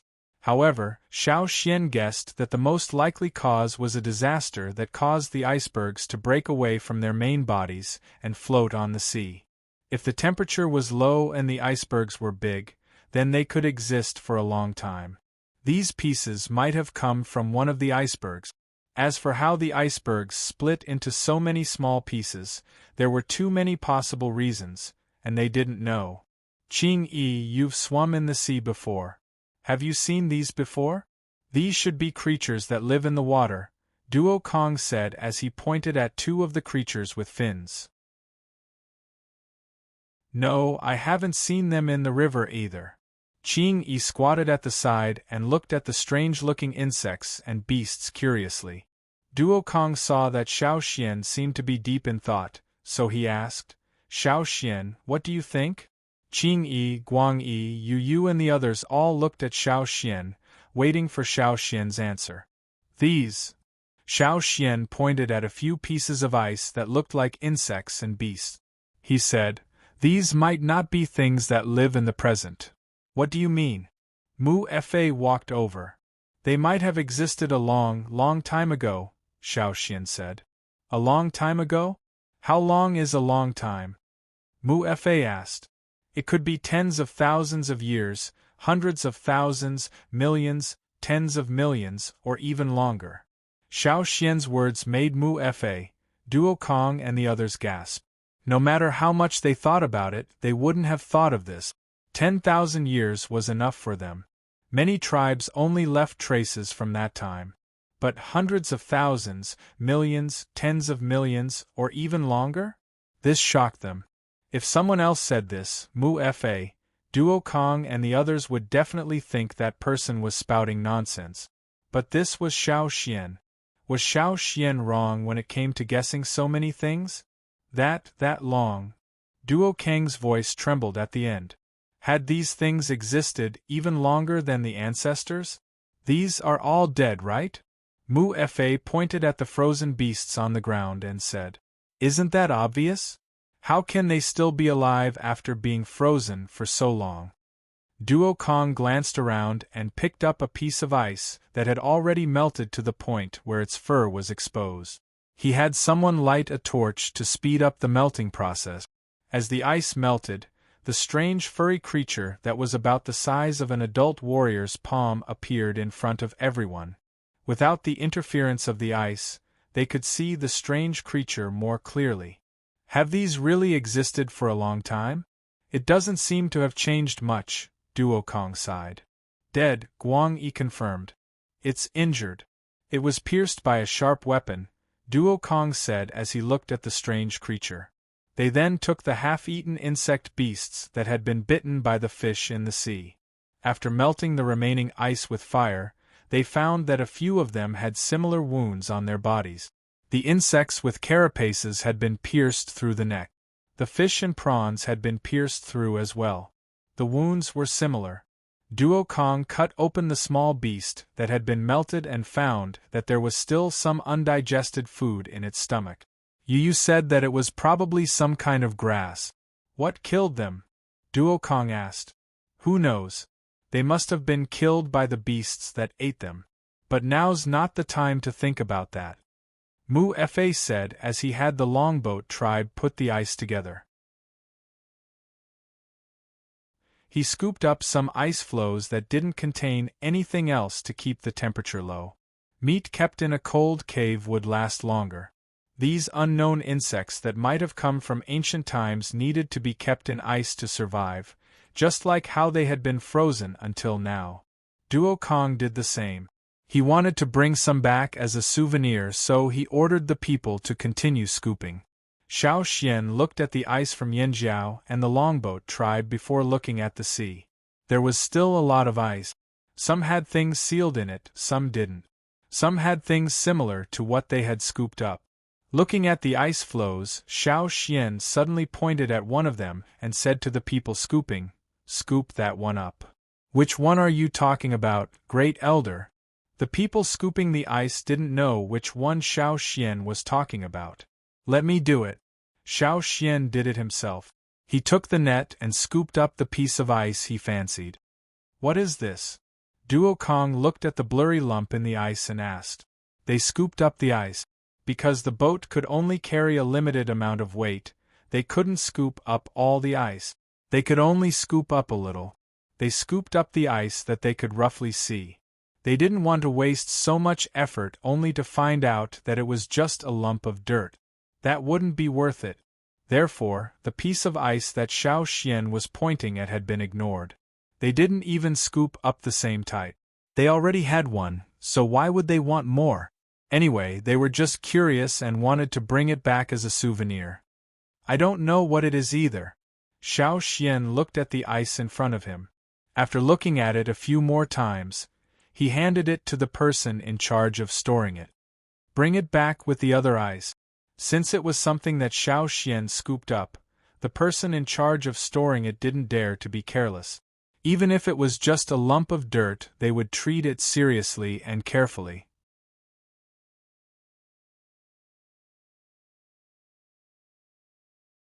Chapter 704. On the way back, Xiao Xian would check on the ice blocks every few days, as well as the animals that had been frozen for who knows how long. The reason why Xiao Xian picked the ice block was because the bones in the ice block were the best preserved.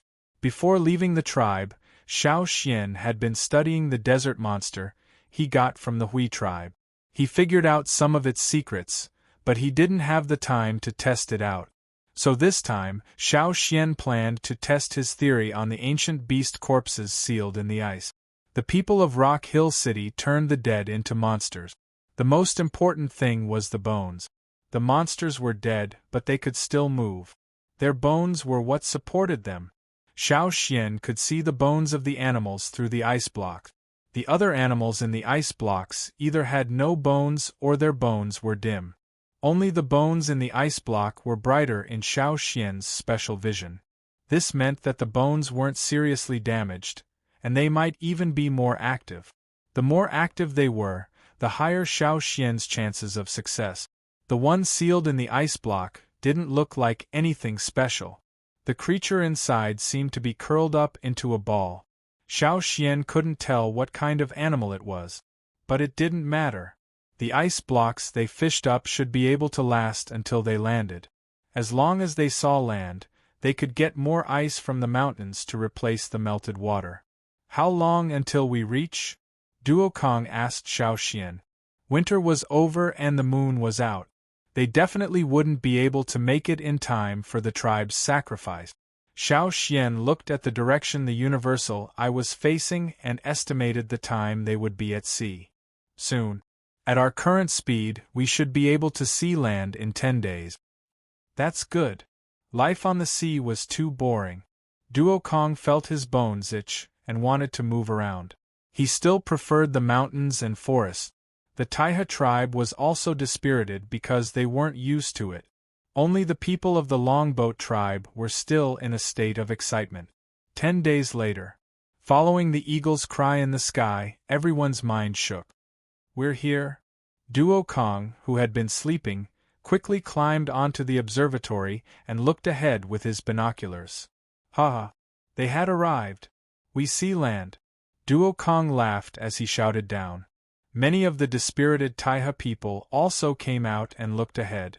They couldn't see the land yet, but since Duokong said that it was right in front of them, they were very excited. For them, this was the beginning of a new life. How's your language and writing these days? It's all right. Normal communication is no problem. We'll be more familiar with each other in the future.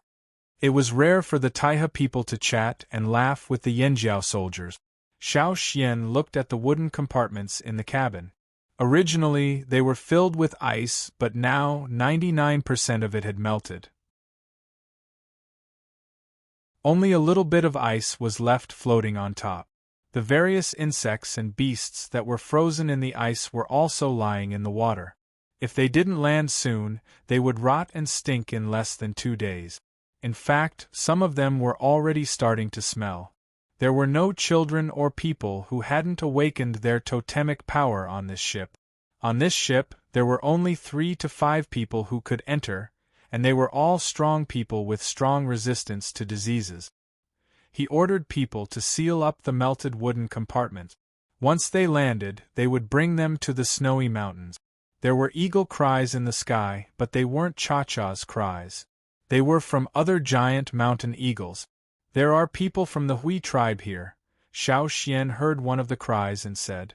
He was familiar with that cry. It was the Hui tribe's Gu La's eagle named Shan Dao. As the fleet continued to move forward, the land became clearer. They could see the tall mountains and the eagles flying in the sky. Xiao Xian let Cha-Cha bring him over first.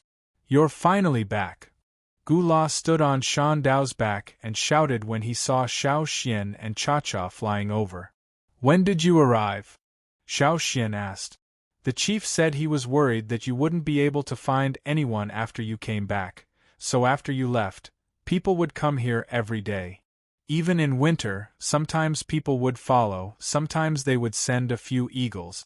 Now that winter is over, we would also come here. I didn't expect to see you today. Gu La looked at the fleet on the sea. There are too many ships. Yes, we built 5 new ships. One of them ran into some problems on the way, so now there are only 24 ships in total, Xiao Xian explained. On the way back, they encountered a hunting sea beast. It crashed into the ship and made it half scrap. It wouldn't sink for a while, but it couldn't continue sailing. After transferring the people on that ship, the remaining 24 ships continued to sail, which was what Gu La saw now. Did you get the people? Gu La asked again. Yes, but they're not used to life on the sea. Their mental state isn't very good, so they need to rest for a few days before setting off again. We found a suitable place to rest nearby. It's a cave. Although it can't fit everyone, it can fit about 500 people. A cave that can fit 500 people? That's enough, Xiao Xian said. He let the people in the worst condition rest in the cave. The others either stayed on the ship or found a place to rest outside the cave. Totemic warriors had good resistance to the cold. When they finally touched solid ground, the exhausted Taiha people quickly recovered. They even curiously conversed with the people from the Hui tribe. They weren't familiar with the language here, so they spoke slowly. Since the Taiha people and Yanjiao were allies, and the Hui tribe and Yanjiao were allies, the allies of allies were also allies. That was why Gula and the others were very friendly to the Taiha people. They caught some fresh beasts and brought them over. Xiao Xian asked Cha-Cha to bring the wooden boxes of ice to the snow-covered mountains. There were many mountains nearby, and he wasn't sure if it was because the temperature hadn't risen in this season, but half of them were covered in white. On the colder mountain peaks, the melted water turned into ice again, freezing the insects and beasts. Xiao Xian wore a pair of gloves made of animal hide and washed away the mud on the surface of the unknown creature he scooped up from the ice. Surprisingly, the mud was still tightly wrapped around the creature. As the mud was washed away bit by bit, the creature that Xiao Xian couldn't see clearly was finally completely exposed in front of him. Wings? Xiao Xian looked at the wing-like thing that was wrapped around the creature. There were some thin and short hairs on the wings. Xiao Xian pulled the wings but couldn't move them. He didn't want to force them open either, so he stopped. Instead, he looked at the sharp claws that were exposed. It was the same as a bat's. It was attached to the wings like a hook. Thinking of the fatal wounds on the insects and beasts he found in the ice, he looked at the claws again. Perhaps the wounds on the insects and beasts were caused by these claws. After looking at it for a while, Xiao Xian placed it in a wooden box and covered it with a wooden cover. When he came back tomorrow, it would be frozen again.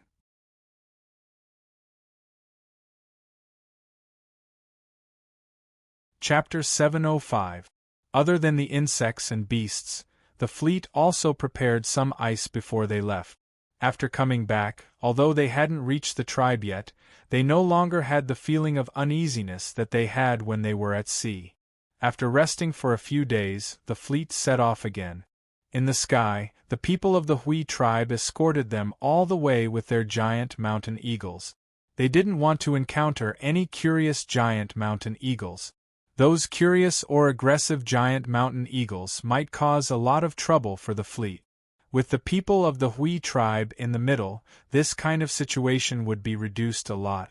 Cha-Cha and the others used to go to Eagle Mountain from here, right?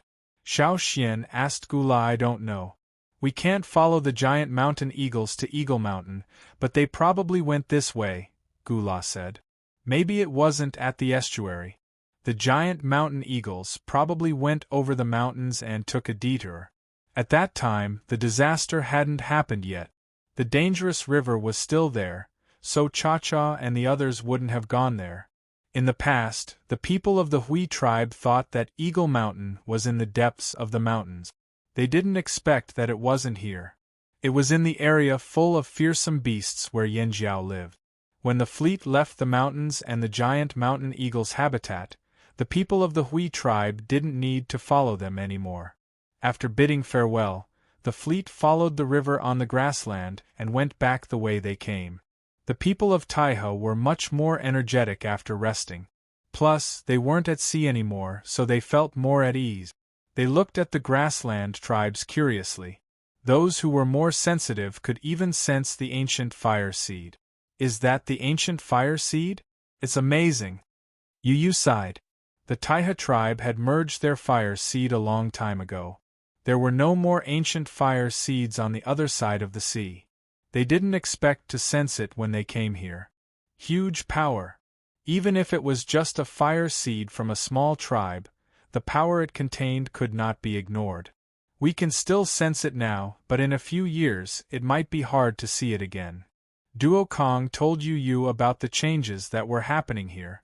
As the major tribes on the mainland merged their fire seeds one after another, the people of the Hui tribe said that many medium-sized tribes had also started to merge their fire seeds.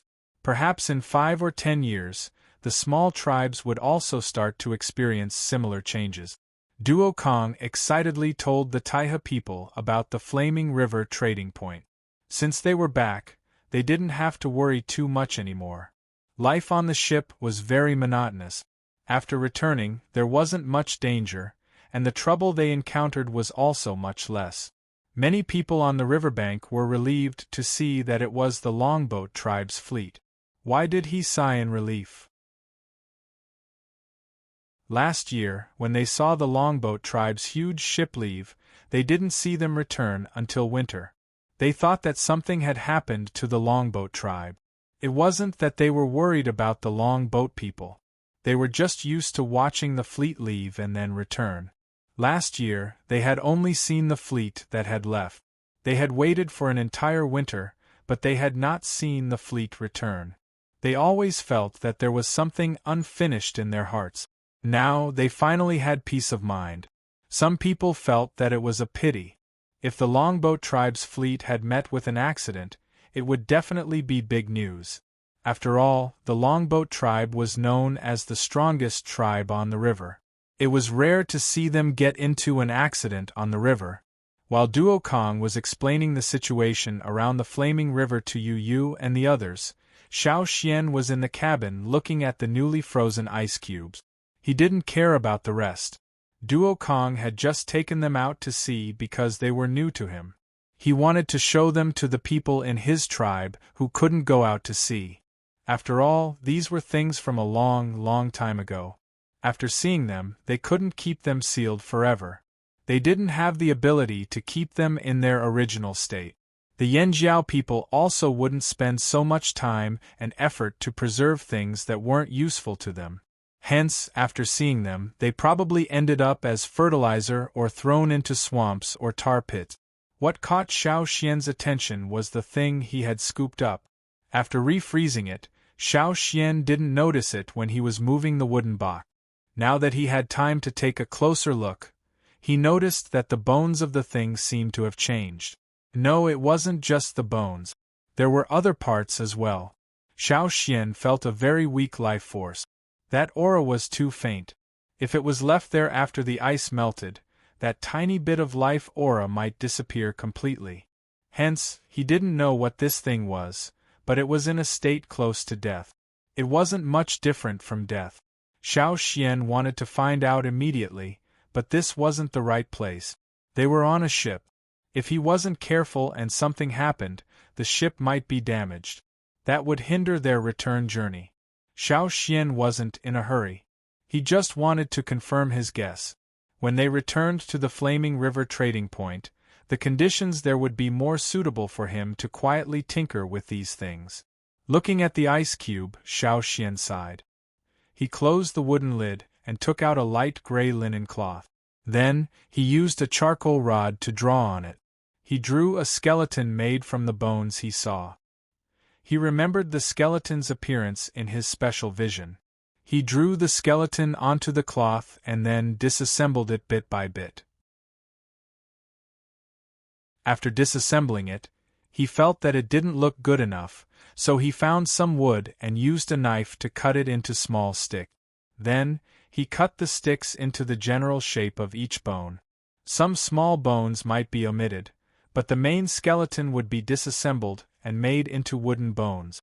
After he was done, Xiao Xian started piecing the wooden bones together one by one. First, the head. This was the most obvious part. Starting from the head, he pieced the bones together bit by bit. When he didn't know which bone to join, he would start with another obvious feature, the tail. Then, he would start from the tail. If he had trouble with both the head and tail, he would start with the back claws. Once Xiao Xian was immersed in his work, he would easily lose track of time. He rarely left in the middle. After Duo Kong finished talking to Yu Yu and the rest, he looked around and didn't see Xiao Xian. He asked around and found out that Xiao Xian had gone to the place where the ice cube was kept, so he went to look for him. The door was closed. Duo Kong stood at the door and called out softly, "Xiao Xian? Grand Elder?" No one answered. After a pause, Duo Kong raised his hand and knocked lightly on the door. "Xiao Xian, are you in there?" "Yes." Xiao Xian, who was inside, finally came back to his senses. He had been staring at the pieced-together product for a long time. He didn't even hear Duokong when he first called him. After Duokong entered, the first thing he saw was a skeleton on top of the wooden box. The skeleton was very strange. At first glance he thought it was a bat, but he quickly realized that it wasn't. It was a different skeleton from a bat. It gave off a more arrogant feeling. After hunting for so long, even if it was just a skeleton, Duokong had a rough idea of what it was. "What is this?"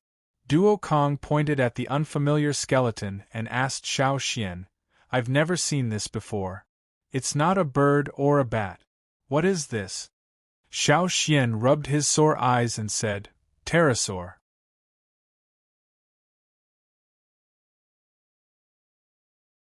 Chapter 706. Pterosaur. Duokong was confused. Obviously, this was the first time he had heard of this name. What's a pterosaur? A bird? Duokong looked curiously at the skeleton that wasn't very detailed. The more he looked, the tighter his frown became. This doesn't look like a normal bird. If it was bigger, it could be very dangerous. This was only a rough skeleton. As for what the bones were like, how hard they were, and how the muscles were distributed, all of these would affect their judgment of the beast. Therefore, Duokong could only give a vague guess. They are different from birds. They probably existed even before the formation of the tribes. Xiao Xian didn't know when the tribes were formed in this world. What he said was still just a guess. Xiao Xian had once wondered if there were other creatures living here in the distant past, before the tribes were formed and before humans occupied the majority of the land. Because there were no records, Xiao Xian didn't think too much about it. After all, the present and the future were the most important. And now they discovered these things from the ice floes on the sea. All of them reminded Xiao Xian that a long, long time ago, there might have been things that no one knew about. There might have been creatures that no one knew existed. Maybe because of the limited civilization back then, the people who existed back then couldn't record those things. There might be more ice floes in the sea than the ones they found, and it might not have happened this year. It might have happened often, but no one had ever scooped them up. They just let the ice melt and enter the stomachs of the fish beasts in the sea. And this batch was fished up by a passing fleet. The other insects and beasts in the ice were also from the same time period as this pterosaur. Then, in the extremely cold place that you mentioned, were there more frozen animals that existed in the ancient times? If there was a chance, Xiao Xian wanted to go and take a look. There might be dinosaurs. Of course, now wasn't the time to think so much. Since he could roughly guess what was in the ice from the skeleton, Xiao Xian thought about his future plans. When he returned, he would definitely try it out on this creature. "What's the matter?" Xiao Xian asked Duokong. Duokong looked away from the wooden skeleton and snapped back to reality. "It's the Taiha tribe. I showed them the map of the Flaming River trading point and the headquarters of the tribe. I asked them where they wanted to live. They said they wanted to live in a place similar to the Flaming Horn tribe. They would also let some of their people enter the trading point. After all, they have a lot of things to trade throughout the year." The people of Taiha were good at discovering and growing herbs. In the past, they would only travel 2 or 3 times a year to trade because they were too far away from the cities. Only in the cities could they trade for more goods. Therefore, every year they would process the herbs and store them. Then, they would wait until a certain time to sell all the accumulated herbs. But now, there was no need for that. Yanjiao had its own trading zone, and the people from Taiha could bring the goods over to trade whenever they had any. It was very convenient. Oh, that's it. Xiao Xian didn't think that Duokong would come over just because of this. When they decided to persuade the Taiha tribe to move over, the higher-ups of the tribe had already predicted their choice. Everything was within their expectations. "Hey, there's one more thing." Duokong smiled and rubbed his hands together in anticipation. "You said that our Yanjiao trading point would expand?" "That's right." Xiao Xian nodded. "With the Taiha people joining us, can we expand?" Duokong's eyes were filled with anticipation. That depends on whether the trading point can be stabilized. We will definitely expand, but there's no rush. We've already put up Yanjiao's stone tablets wherever the king's stoneworm passed. We've marked out the territory and built the foundation. It would be a waste if we don't use it. Wherever the king's stoneworm passed, a large part of the ground had already turned into stone. It was very stable to build houses on top of it. They could even use the stone to build roads. Of course, the plan was beautiful, but it had to be done step by step. It had to be stable. They didn't want others to take advantage of the expansion. Duokong understood Xiao Xian's concerns. He just wanted to confirm how long the plan would take. After the fleet arrived at the Longboat tribe, they rested for a few days in the Longboat tribe. They still needed the Longboat tribe's ships, so they continued to sail along the river. Mu Fa and the others brought back many plants and beasts from another continent. Even though they didn't like the taste of the plants and the size of the beasts' meat, they were all treated as rare treasures by the Longboat tribe because they were brought back from another continent by the fleet. The Longboat tribesmen who returned from the sea looked very different from the Longboat tribesmen who stayed in the tribe. They were more arrogant, fierce, and dangerous. When they joked, their eyes shone with undisguised ambition. That was the change after the sea. In the near future, as more and more Longboat tribesmen left the tribe for the sea, this change would spread to the entire tribe. The Longboat tribesmen would no longer be the Longboat tribesmen everyone knew. Mu Fa and the others didn't continue to follow the fleet. Instead, another group of people followed. Before the fleet set off again, Mu Fa reminded the Longboat tribesmen not to forget to bring back more wood from Yanjiao. "Don't worry, Chief. We won't forget," the leader promised. They also wanted to sail far away. They definitely had to continue building ships, so they wouldn't neglect the wood used to build ships. After setting off from the Longboat tribe, the fleet continued to sail along the river towards the Flaming River. During this time, many mid-sized tribes in the central region had successfully merged their fire seed. However, there was also one that failed. Failure meant the extinction of the tribe. Xiao Xian didn't know why they failed. He only heard from the Longboat tribesmen that there was an accident during the merging process. The tribe's shaman was killed at the most crucial moment too. There wasn't enough time to choose a successor. "Our shaman said it might be the people from the desert," said the Longboat tribe warrior who led the team. His first reaction would be to guess that it was the people from the other side of the sea. However, if he thought about it carefully, the possibility of it being Rock Hill City wasn't small either. After all, they needed slaves. A tribesman who lost his fire seed would become a wanderer. Wanderers were the best slaves. Xiao Xian didn't know the truth for now. Before he knew the details, he felt that the people from Rock Hill City and the other side of the sea were very likely to be the culprit. The Longboat shaman naturally had his reasons for guessing. However, what the Longboat shaman didn't know was that even totemic warriors could be turned into monsters after death. Wanderers weren't absolutely necessary. When they finally returned to Yanjiao, the weather was much warmer. To show their welcome to their old friends, Yanjiao hosted another banquet at the trading point. However, they didn't invite the big tribes this time. The main guests were Yanjiao and Taihe. Wu He and the other 4 who were locked up in Yanjiao were finally released. The Taihe tribe had come over. According to their agreement, they were free too. Wu He and the other 4 were overjoyed to finally regain their freedom. Although they tried their best to negotiate terms with Yanjiao in exchange for a more comfortable environment, that was only compared to the beginning. Although they still felt cold during this past winter, Yanjiao's animal hides were good and kept them warm. Even so, it couldn't alleviate their boredom and loneliness.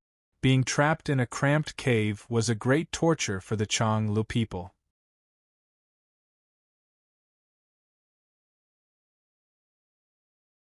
Chapter 707.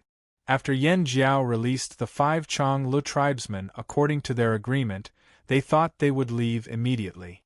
Unexpectedly, Wu He and the rest chose to stay in Yan Jiao's territory. However, they didn't go near Yan Jiao's headquarters. For the time being, they didn't want to go near the place where they were locked up. They stayed at the Flaming River trading point and chatted with the Taihe tribesmen. After all, they were all from the other side of the sea. As for the Chonglu tribesmen, Yan Jiao had been keeping a close eye on them. If they tried to rob them again, they would kill them without mercy. The Taihe tribesmen went into the forest to choose the location of their tribe and build houses. The Yan Jiao tribesmen also helped, but Xiao Xian didn't have to keep an eye on them. Building houses wasn't difficult for the Yan Jiao tribesmen, and the Yan Jiao tribesmen couldn't help the Taihe tribesmen reclaim the land to plant herbs. After bringing the Taihe tribesmen back, Xiao Xian went to the underground secret room of the Flaming River Castle. In the secret room there was an ice cube that looked like a pterosaur. It was the one Xiao Xian fished up from the sea. Other than that, there were other things. There were 2 gomphos the size of rabbits. One had just died and the other was half rotten. The strange man that the Hui tribe brought over was placed in a corner of the secret room. Xiao Xian didn't need to study him anymore. After this experiment, he would burn the strange man. After the Hui tribe gave him away, they didn't want him back. Instead of letting him rot here, they might as well burn him. That way they could prevent any hidden dangers. If the Hui tribesmen were here right now, they would definitely notice the changes in this strange man. When he was in the Hui tribe, even though this strange man looked like he was dead, he could still feel something special in his body. But now this strange man was truly dead. All the special aura was gone. Before Xiao Xian left the tribe to go out to sea, he had just discovered some of the secrets of this strange man. He just didn't have time to prove his conjecture. During the voyage, there were too many restrictions on the ship, so Xiao Xian didn't dare to take any risk. If he wasn't careful, he would drag the whole team down with him. That was why he didn't have to worry about making a hole in the ship until now. When Xiao Xian was studying the strange man, he discovered that there were secrets hidden in the strange man's bones. For a dead person without any internal organs, it was almost impossible for them to move. However, this strange man could still walk, run, chase and kill people. What drove him to move was the power in their bones. Bone marrow could produce blood. Even if the bone marrow could no longer produce blood, it could still be turned into bone marrow with the ability to produce blood when needed. After an animal's body died, the bone marrow in its bones still had a certain amount of potential. Xiao Xian called this activity. As long as the bone marrow was still active, then it could be given power again. Even if the body had lost its original consciousness, it could be said that even if it could move again, it was no longer the same person or beast as before. What drove it to move was the power in its bones. It was like a puppet with no self-consciousness. Logically speaking, the longer the time of death, the less active the bones would be, and the lower the success rate. That was why if they wanted to successfully create a monster, they had to deal with it as soon as possible. Of the 2 gomphos, the newly dead one had much more active bones than the half-rotten one. As for the half-rotten gomphos, even if Xiao Xian could make it stand up again, it would only be like a rusty machine. It wouldn't be able to move normally. These were all Xiao Xian's speculations. They were all based on theory, and he hadn't had time to verify them yet. Xiao Xian hadn't expected to encounter the frozen ancient creatures during the voyage. Why did Xiao Xian only choose the pterosaur and not the others? It was because the other frozen ancient creatures had very little activity in their bones. Instead of looking for them, it was better to just randomly pick an animal that had died a long time ago. For example, the half-rotten gomphos next to him had the same level of activity in their bones. However, the pterosaur was different. The activity in its bones made Xiao Xian confident that his experiment would succeed. However, when they arrived at the shore and the ice melted, Xiao Xian discovered that there was something strange about the pterosaur's body. That bit of life force increased the activity in its bones. The reason why this fellow that was suspected to be a pterosaur was different from the other ancient creatures that were sealed in ice was perhaps because it was alive before it was sealed in ice, while the other ancient creatures that were sealed in ice had already been killed before they were frozen. Xiao Xian didn't test the newly dead Gomphos. He looked at the block of ice on the stone table and brought the torch closer to it. He melted the water off the ice. As the ice melted, the pterosaur appeared in front of Xiao Xian again. It was still curled up in a ball with its wings wrapped around its body. Its head was also tucked in, so Xiao Xian couldn't see what it looked like. Xiao Xian gently pulled at the wrapped wings, but it didn't budge. He didn't force it either. If Xiao Xian wanted to use the activity in its bones to make it stand up again, the first thing he needed to do was to give it power. Power from the fire seed. The fire seed's power could be fused into the blood of the tribesmen, and it could be passed down from generation to generation. Of course, it could also be stored in the bone marrow. Even if the blood didn't work, the bone marrow could still carry the fire seed's power. After wiping the water off the stone table, Xiao Xian looked at the unmoving creature. Its life force wasn't stable. It grew stronger and weaker at times, as if it was in a battle. If it won, its life force would grow stronger and stronger. This ancient creature that had been frozen for God knows how many years might come back to life on its own. If they lost, they would completely fall silent, rotting away like the other frozen ancient creatures. Xiao Xian didn't make a move immediately. He wanted to see what would happen to this ancient creature first. Its life force alternated between strong and weak. It went from slow to fast, then slowed down again. Bit by bit, it began to weaken. It had lost. Maybe it was because it had been frozen for too long that it wasn't strong enough to win this battle of life and death. When its life force gradually weakened and almost disappeared, Xiao Xian raised his hand. Only when the host didn't resist would the success rate be higher. Now that its life force was almost gone, it naturally couldn't resist. This was why Xiao Xian didn't make a move just now. Xiao Xian called out the fire seed's power. This was actually very similar to when he engraved Caesar. At that time, he used the totem's power. Although the totem's power also came from the fire seed, it was still different from the fire seed. Now, Xiao Xian was using the Yanjiao fire seed's power that had fused with his body. However, Xiao Xian didn't completely separate the other power in his body. He allowed it to be used together with the Yanjiao fire seed's power. Sometimes, the other special power in the body was even more useful than the Yanjiao fire seed. If the Yanjiao fire seed's power couldn't make this experiment work, perhaps adding another power would increase the success rate. The totem appeared, and flames appeared on Xiao Xian's outstretched hand. His hand was placed directly above the creature that looked like a pterosaur. The flames slowly spread down until the creature was completely engulfed in flames. It was as if the creature was burning. The flames passed through the skin, muscles, and seeped into every bone. The high vitality of the bones allowed them to quickly absorb the power of the flames. Xiao Xian used his special vision to observe the creature and found that the creature's bones were changing. The original bones seemed to be dyed red. This was due to the infiltration of power. At first, only the bones with bone marrow were changing, but soon Xiao Xian found that it wasn't just that. Like the melting of frozen blood, Xiao Xian felt that the creature's blood was beginning to flow. Xiao Xian saw that some thin red lines were beginning to appear. Those were blood vessels. The red color was the power of the fire seed that had fused with the blood. To a certain extent, this was another way of fusing fire seeds. However, the target was different and the purpose was different. Thump thump. The sound of a heartbeat suddenly sounded. Hearing this sound, Xiao Xian was stunned. Logically speaking, this shouldn't have happened. After all, the creature was already dead, just like those monsters. They had lost their hearts and other organs, but they could still stand up.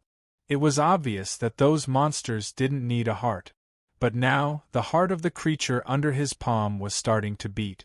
Thump thump, thump thump. At first, it was very weak, but it gradually became stronger.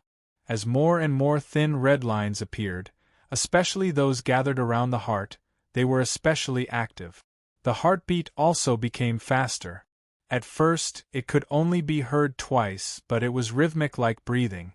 The life force became stronger, like an eruption that suddenly broke through ice. All of this proved that this creature was waking up.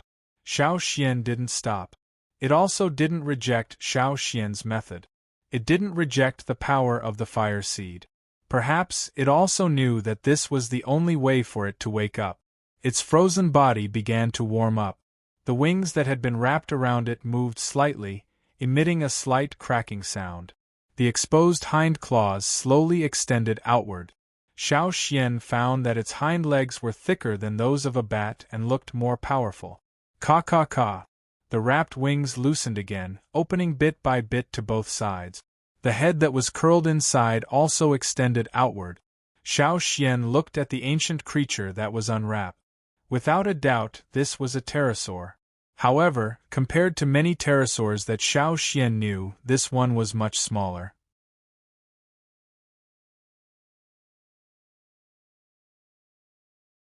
Chapter 708. Xiao Xian didn't know if the pterosaur was so small because it was still in its infancy, or if it was the size of an adult. He didn't know the answer yet. As its body warmed up, its blood flowed, and its heart beat strongly, the pterosaur, which was placed on the stone table, finally opened its eyes after spreading its wings. As a reptilian beast, its eyes looked sharp and murderous, but they weren't as cold as those of a snake or crocodile. As soon as it opened its eyes, it seemed to be in a daze, unable to adapt to its current situation.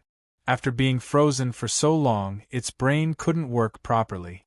After a while, Xiao Xian saw the pterosaur on the table turn its head and look at him. It seemed to be frightened and wanted to retreat, but after struggling for a while, it fell down again. Although its body began to move slowly after thawing, it was still far from being able to move freely. Since it couldn't move, it could only open its mouth and roar threateningly. Xiao Xian noticed that there were some sharp teeth in its mouth. Some pterosaurs had teeth, while others didn't. The one in front of him now belonged to the former, and it looked a little fierce. Xiao Xian observed the changes in its body. The pterosaur's body temperature was rising, but it was different from other reptiles. It was more like a bird, and its body temperature stopped rising after a certain range. Its organs began to move, and it knew how to be vigilant and threaten people. Its brain also began to have self-awareness. At this time, it truly came back to life from its frozen state. Contrary to Xiao Xian's expectations, Xiao Xian originally wanted to use it to test out how to control bones. He didn't expect things to turn out like this. However, it wasn't too bad. After all, this was a creature that lived a long time ago. Xiao Xian was very curious about it, and he was also very interested in the era it originally lived in. Since there was such an existence, did it mean that there were more ancient beasts that existed in some unknown place in this world? Other than some small ventilation holes, there were no gaps large enough for it to escape. Therefore, Xiao Xian was not worried that it would escape. Besides, it had just recovered, and its body's skills had not yet returned to normal. It would be difficult for it to get up, so there was no need to worry. Leaving it to struggle, Xiao Xian walked to the other side of the table and looked at the recently slaughtered gomphos. Compared to the half-rotten one, Xiao Xian decided to try this one first. Just as he was about to attack, Xiao Xian suddenly felt a strong gaze on him. He turned his head and saw the pterosaur, who had been trying to flip itself over, staring at him. To be more precise, the pterosaur was staring at his gomphos. Hungry. After being frozen for so long, it wasn't strange for it to be hungry. If it wanted to recover quickly, eating was indeed a way to recover. It was also one of the instincts of wild beasts.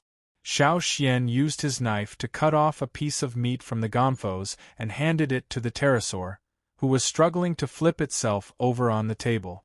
When Xiao Xian approached, the pterosaur cautiously took a step back. It almost lost its balance and fell down again. Its forelimbs were highly degraded. Its fourth finger had become a wing finger, and its wings were no longer flexible.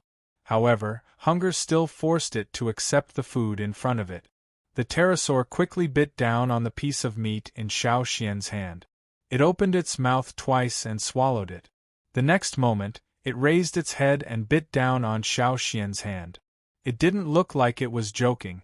Its teeth looked like it was going to bite Xiao Xian's finger and leave a few bloody holes. However, just as it was about to bite Xiao Xian's finger, it stopped abruptly. It didn't want to stop, but it had no choice. At this moment, it had no control over its body. Get down. As soon as Xiao Xian's voice fell, the pterosaur, which had already stood up, involuntarily fell back onto the table. It spread its wings and extended its two hind limbs. Its entire body was pressed against the stone table. Gah! A sharp sound rang out in the secret underground room. This was the pterosaur's terrified cry as it was forced to lie down. No one would be able to remain calm when they couldn't control their own body, let alone an ancient beast that was extremely cautious of its surroundings. Xiao Xian glanced at the pterosaur, who was lying on the stone table, and then looked away. It could be said that this was a special method of enslavement. The only difference was that compared to normal enslavement, this method was more suitable for humans or animals who had lost their own consciousness. This was because this method was equivalent to taking over the body. The pterosaur had full control over the body, and not the body's owner. Therefore, enslavement would be much smoother when the body had lost its consciousness. The success rate would also be higher. Furthermore, after enslavement, the pterosaur would be able to completely control the slave and would not have to worry about betrayal. Normal enslavement wouldn't allow the pterosaur to completely control the slave. For example, Xiao Xian could sense Sapphire's position and the general condition of its body. He could also influence the power in Sapphire's body. After all, that power was given by Xiao Xian during the enslavement. However, this pterosaur was different. Although the pterosaur was able to stand up again because of Xiao Xian's power, the power had been directly integrated into every bone in its body. Xiao Xian could control every bone in the pterosaur's body. This was also why Xiao Xian didn't tie it up and allowed it to move freely on the table. No matter what the pterosaur wanted to do, Xiao Xian could stop it at any time. He could even break its bones without touching it. However, compared to normal enslavement, this special enslavement method required more and purer power. The pterosaur that was forced to lie on the stone table screamed for a while before its attention was drawn to the gomphos that had just been killed. It looked at the gomphos that still reeked of blood, then looked at Xiao Xian cautiously. Then, it looked back at the gomphos. Xiao Xian ignored it.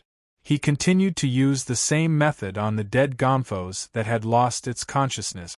Xiao Xian didn't remove its organs. He was just trying it out. He didn't plan on using it for a long time, so he didn't do anything else. Since the gomphos hadn't been dead for too long, its bones were still quite active.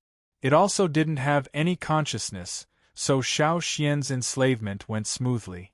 The pterosaur had been staring at the gomphos, thinking about how to eat it. However, when flames suddenly appeared in Xiao Xian's hands, the pterosaur let out a sharp cry. Its voice was filled with infinite panic and fear. It was far more terrified than when it was being controlled.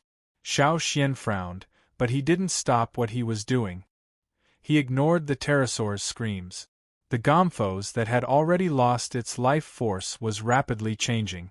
This change wasn't on the outside, but on the inside. Whoosh! The dead gompho's stiff body suddenly became flexible. It flipped over and stood up. When it moved, Xiao Xian could even hear the sound of its stiff muscles being forcefully moved.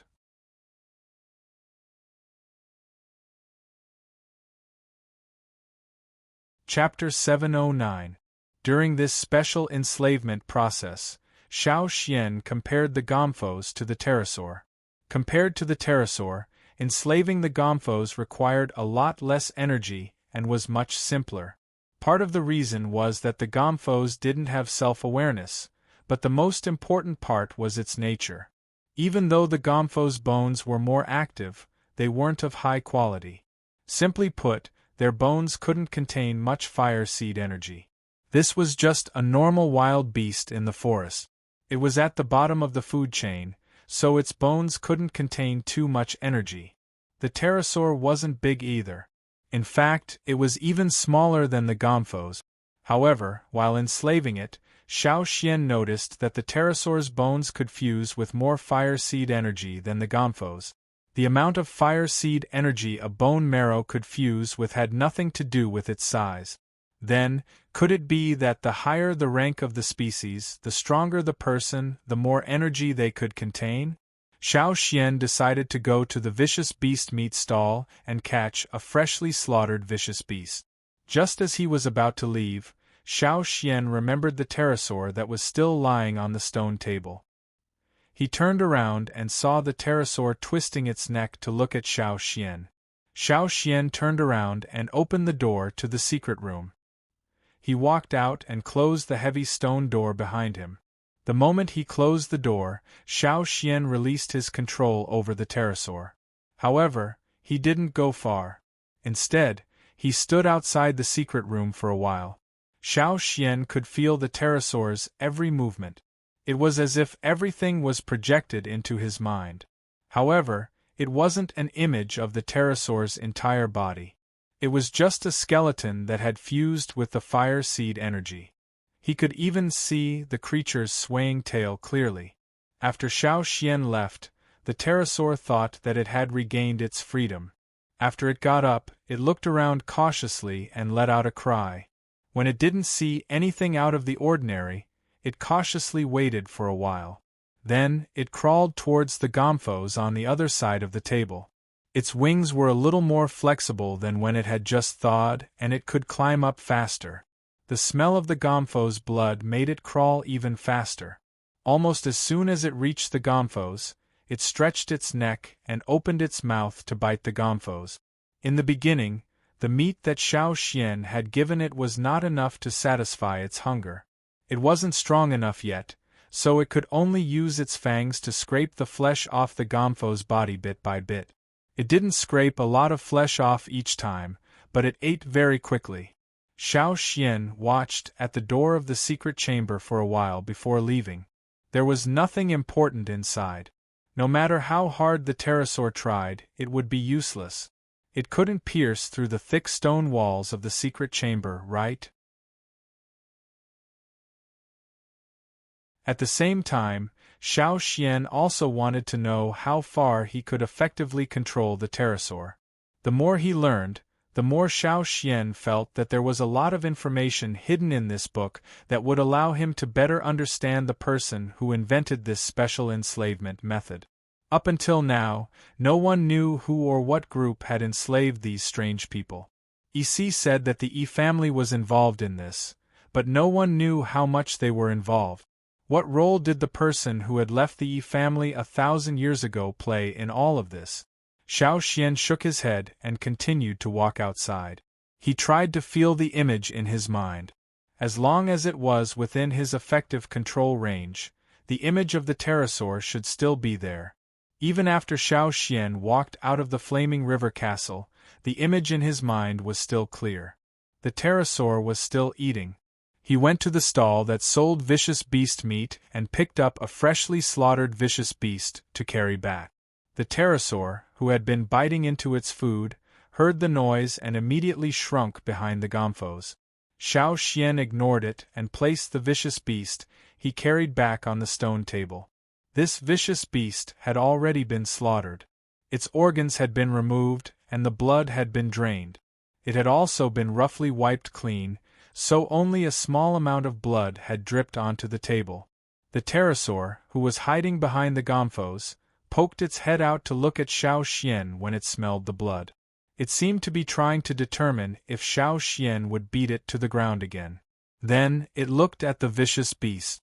It wanted to go forward but didn't dare to. Obviously, it was interested in the ferocious beast. The meat of a ferocious beast was different from that of an ordinary wild beast. Different animals were attracted to different kinds of meat. This pterosaur was obviously more attracted to vicious beasts. It was just afraid of Xiao Xian, so it didn't dare to go forward. Xiao Xian used the same method to enslave this vicious beast. Just as Xiao Xian had guessed, vicious beast bones could absorb more fire seed energy than normal beasts. However, it still couldn't be compared to humans.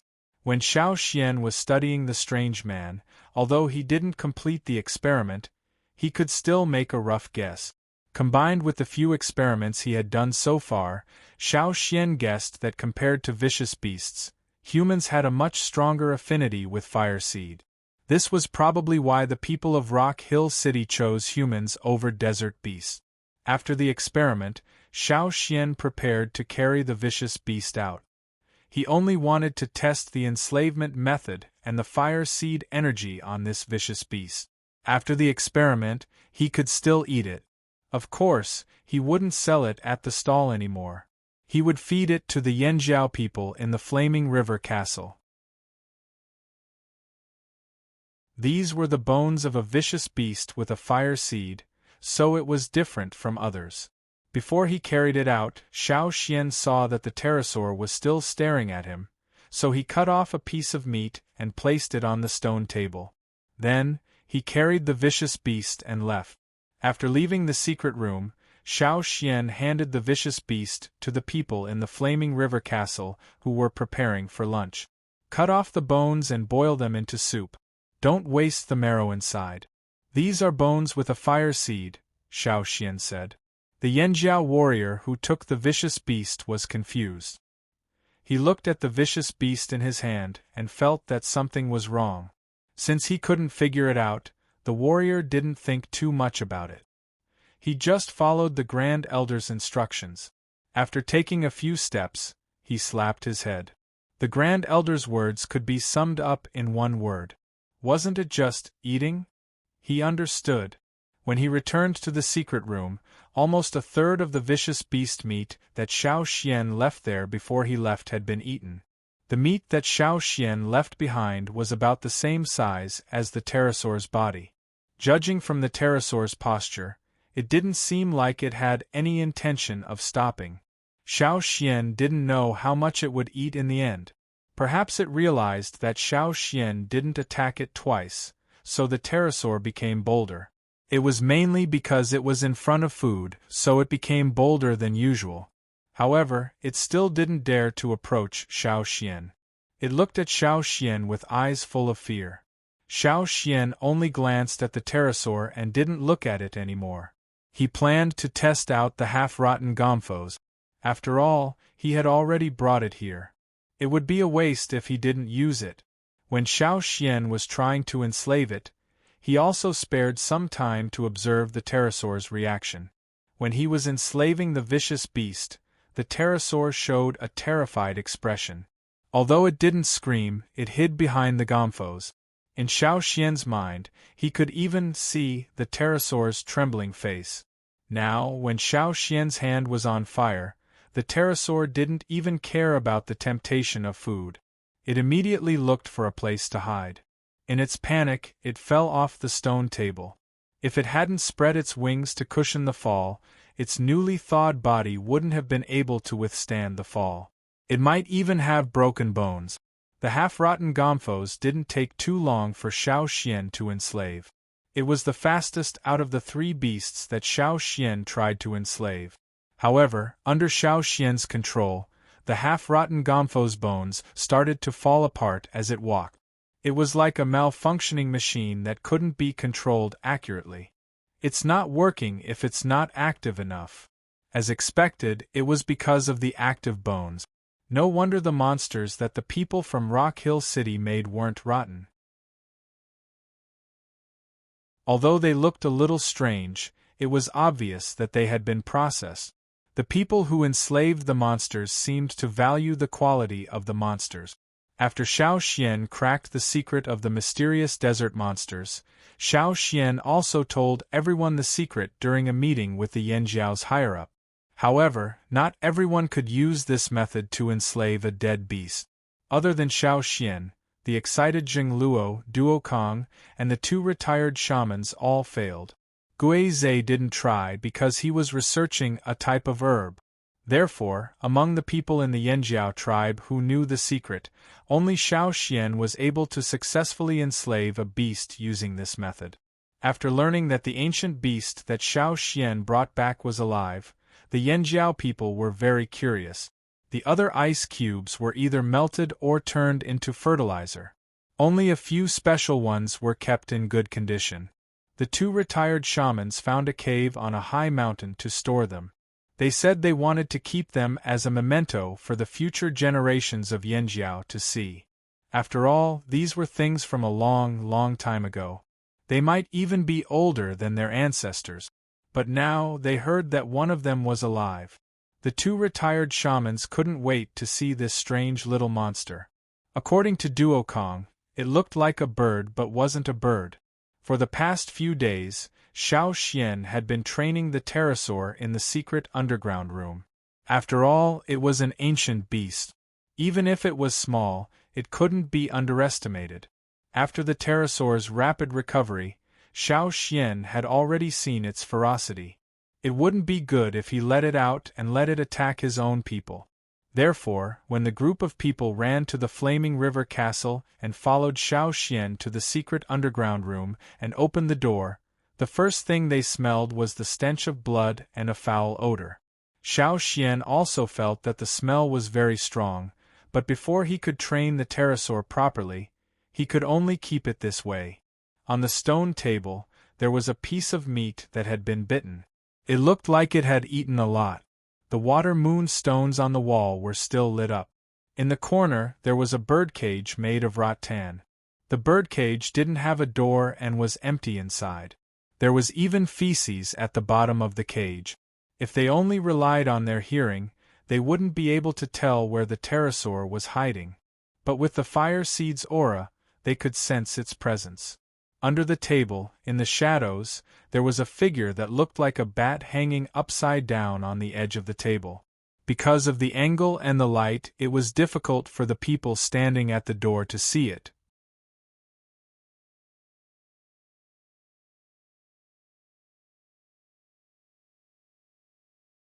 Chapter 710. The pterosaur had always been vigilant of its surroundings. Although it had grown closer to Xiao Xian, who had been feeding it for the past few days, it was still mostly afraid of him. After a few days, the pterosaur had mostly recovered to the state it was in before it was frozen. Its reflexes and senses were much sharper. When there was movement at the door of the secret room, it could sense that Xiao Xian wasn't the only one there. There were many other unfamiliar presences around, which was why it hid so quickly. It didn't learn this method of hiding from bats. When it used to live in the forest, it would also hide in the bushes when it encountered danger. It would hide behind leaves or dense branches. After all, it was small in size, unlike the large pterosaurs that dominated the sky. Yes, during this time, Xiao Xian realized that this pterosaur might have been a small pterosaur. He probably wouldn't be able to see the large pterosaurs that were comparable to Cha-Cha. When Xiao Xian pulled the pterosaur out from under the table, the others gathered around the table to take a closer look at this ancient creature. "This is the pterosaur you were talking about?" Jing Luo looked at the pterosaur on the table. "It looks really strange. It doesn't look like a bird or a bat. Did it really come from a long time ago?" Ao wanted to reach out and pull at its wings, but it dodged. It could feel the power of the Yanjiao fire seed. It could feel other Yanjiao people that were similar to it. Although they looked different, their presences were similar. Same kind? That was its first thought. Although it didn't understand why these guys looked so different from it, it knew what to do. Xiao Xian had been training it for the past few days. He used his actions to teach it that if it attacked someone with a similar fire seed aura, it would be punished. That was why it didn't dare to attack. It could only hide and watch the people around it vigilantly. It's hard to believe that it's still alive after being frozen for so long. It's so small. Duo Kong gestured with his hand. It wasn't even as big as the 2 gomphos he had given to Xiao Xian. What an amazing life force! Since we found one, Xian, what do you think happened to the other beasts that lived in that era? The retired old shaman stroked his beard. From the insects and beasts in the ice and the revived pterosaur, the ferocious beasts of that era might be very different from those of today. Yes, the ferocious beasts back then were indeed different from the ones now. But as for why they disappeared, I don't know. However, I have some ideas these days, Xiao Xian said. The Yanjiao people didn't ask Xiao Xian how he knew all this because they didn't think it was important. Even if they did, Xiao Xian would say that it was his ancestors who told him. They would definitely believe him. To them, what was important was what Xiao Xian said, not where Xiao Xian learned all this. When they heard Xiao Xian say this, the 2 retired shamans became interested. The others also looked at Xiao Xian, waiting for Xiao Xian to continue. Xiao Xian said that the pterosaur and the other ferocious beasts might have lived in an era earlier than Yanjiao's ancestors. This was something they couldn't imagine. They couldn't imagine what it was like back then, and what kind of status did the people of that era have. Tell me, why do you think they disappeared? Maybe it's because of the fire seed, Xiao Xian said. Fire seed. The others were confused. What did this have to do with the fire seed? I found that this pterosaur was very afraid of the fire seed's flames. On the contrary, although it would avoid the flames of ordinary firewood, it didn't have such a strong reaction. When Xiao Xian tried that special enslavement method, he discovered this phenomenon. He tested it a few more times in the following days, but the results were the same every time. Afraid of the fire seed's flames? Other ferocious beasts would be fine, but didn't you say that it was able to recover because of the fire seed's power? Moreover, it also has the aura of Yanjiao's fire seed in its body. Why would it be afraid? The others didn't understand. People from different tribes would reject the fire seeds of other tribes, but people or beasts with the same fire seed's power shouldn't have such a reaction. For example, the engraved pterosaurs in the tribe shouldn't be afraid of Yanjiao's fire seed. Regarding this, I think it should know that my fire seed's flames can't hurt it, but it reacted with fear. It seems to be an instinctive reaction. As long as the fire seed's flames appear, it will desperately try to escape and hide. I'm guessing that before it was frozen, it saw something related to the fire seed? It seemed to be a conditioned reflex, and when it sensed the fire seed, it wanted to avoid it. Wait!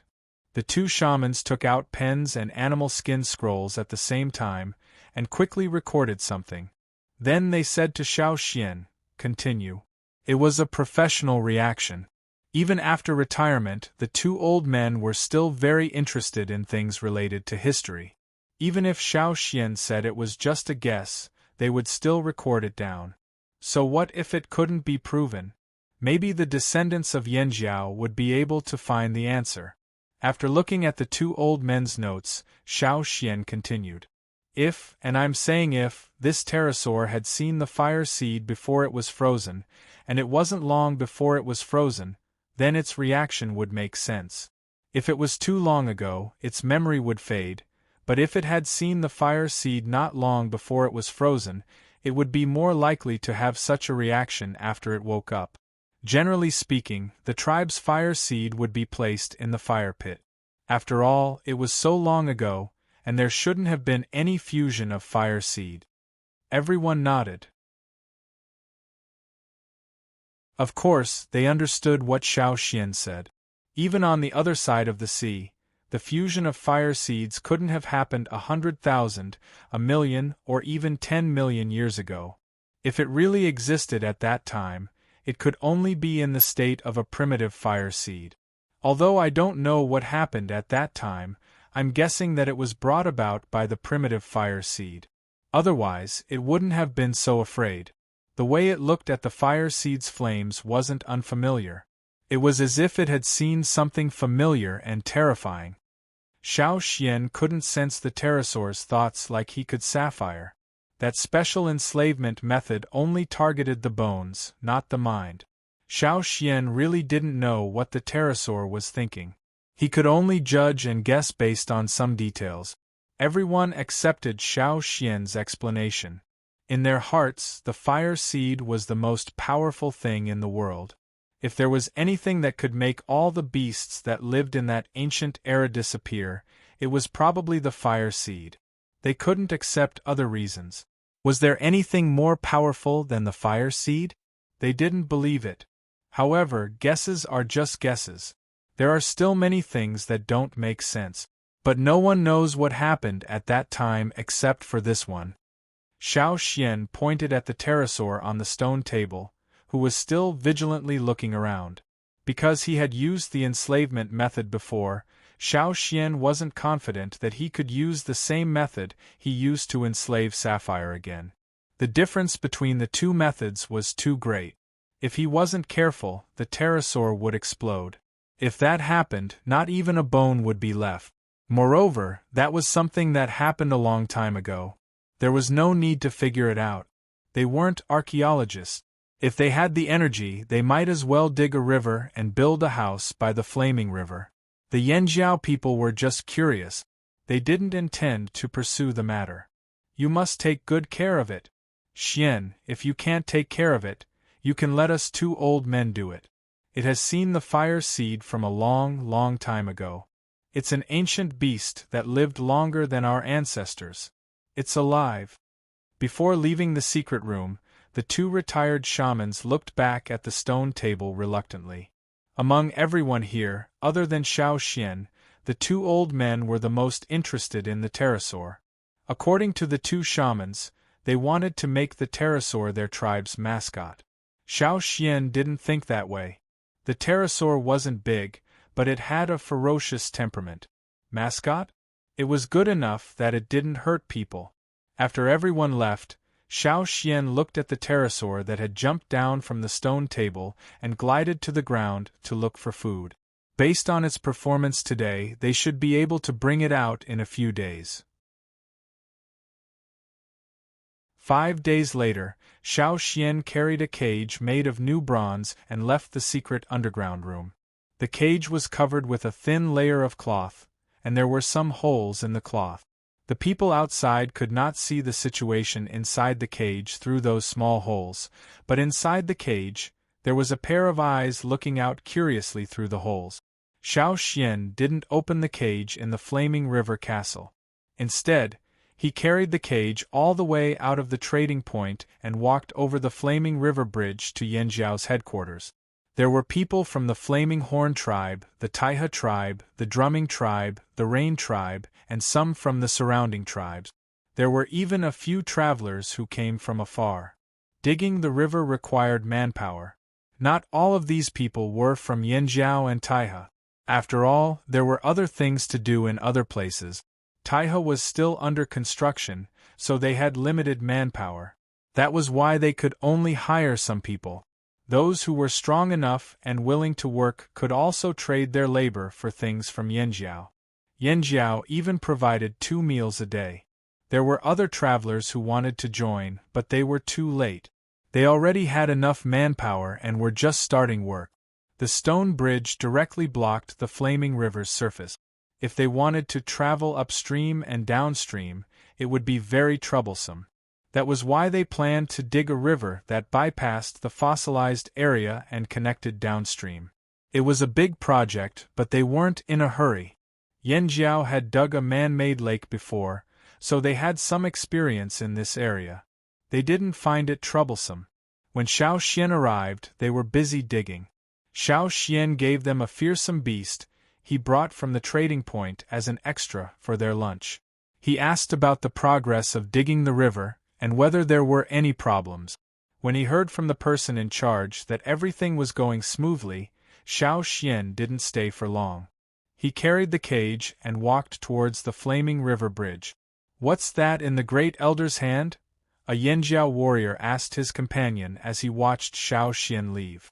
I don't know, but I can feel the energy of Yanjiao's fire seed. That's strange. Did the great elder imprint another fearsome beast? How big is that cage? The one inside is even smaller. How can it be a fearsome beast? What else can it be if it's not a fearsome beast? How can the great elder just imprint a normal beast? That's true. Sigh, we'll know in the future. The great elder will definitely let it out.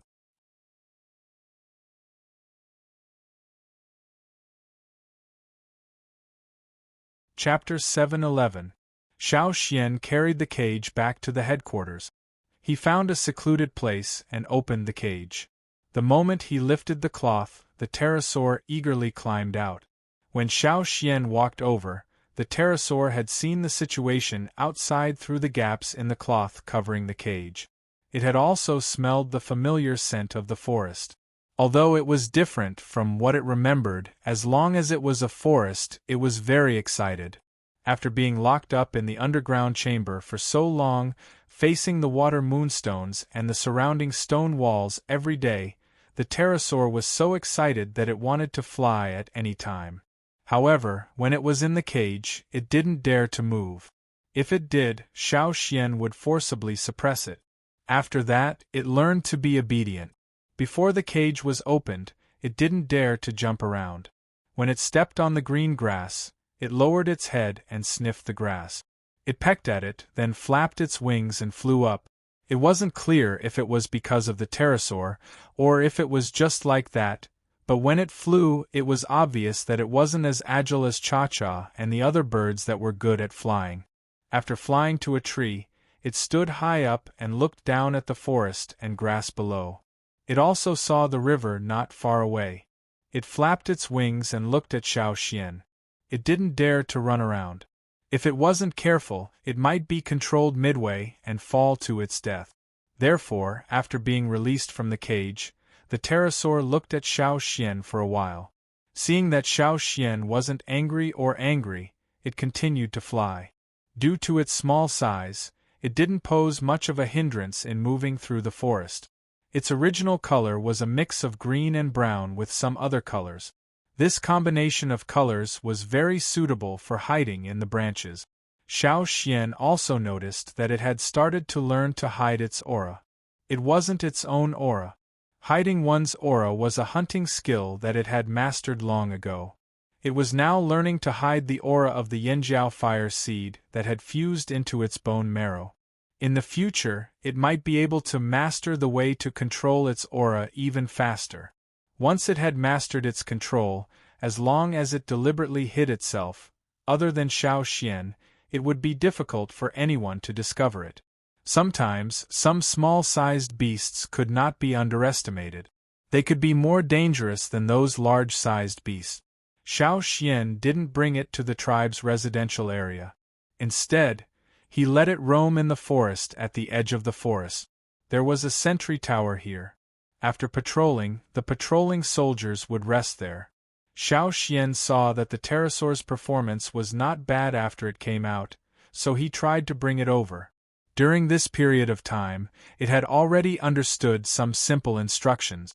Therefore, when Xiao Xian signaled it to follow, it did not care about the insects hiding behind the leaves. It immediately turned around and glided through the forest, following Xiao Xian. Great Elder! A group of people who were resting under the forest stood up and said. They had just finished patrolling and were resting here. After resting, they would continue patrolling until someone came to replace them. After the patrol team greeted Xiao Xian, they looked at another figure. Xiao Xian pointed at the pterosaur resting on a tree nearby and said to the patrol team, "It might be active around here recently. You guys keep an eye on it. Don't be careless. It's fierce." The patrol team looked over. The bird resting on the tree was also looking at them. Its pupils shrank into a vertical oval, looking a little sharp. Experienced hunters could tell what kind of beast an animal was from its eyes. Some herbivores that were hunted by predators had horizontal pupils, while some predators that were good at ambushing had vertical pupils. Not to mention the circular pupils or other shapes of pupils, this method of identification was very limited, but it was also a method that experienced hunters liked to teach newbies. It didn't matter if this bird was fierce or not, at least they didn't treat it as a harmless herbivore. After notifying the patrol team, Xiao Xian went up to the watchtower to inform the people on the watchtower. The pterosaur was waiting on the tree branch until it saw Xiao Xian appear on the watchtower. It then flapped its wings and flew up to rest on the top of the watchtower. Xiao Xian was talking to the people on the watchtower when Duo Kong came over to call him. "I saw you just now. Come, let's go take a look at the Taiha tribe. I heard that they're almost done with the houses and farmland today. We can discuss hunting now." The Taiha tribe definitely had to hunt when they came here. There were naturally places to hunt. After all, this was a huge forest. Yanjiao's 6 hunting routes didn't cover much of it, and this was only the nearby ones. The Yanjiao hadn't set foot in much of the forest further away. However, if the Taiha tribesmen wanted to open up a new hunting route, it would take more than a day or two. That was why the Taiha tribesmen had been following the Flaming Horn tribesmen to familiarize themselves with the forest. As for which direction they would go, they had not decided yet. Xiao Xian heard this, and since he didn't have anything to do, he followed Duokong. However, he didn't bring the pterosaur with him. Instead, he let it roam around nearby. Even if Xiao Xian went to the Taiha tribe, he could still sense its location and control it. Xiao Xian had tested the effective distance, and the Taiha tribe was still within this distance. After Xiao Xian and Duo Kong left, the Yanjiao warriors on the watchtower couldn't hold back their curiosity and stuck their heads out to look at the top of the watchtower. They hadn't seen any of the tribe's birds recently, not counting the ducks and animals.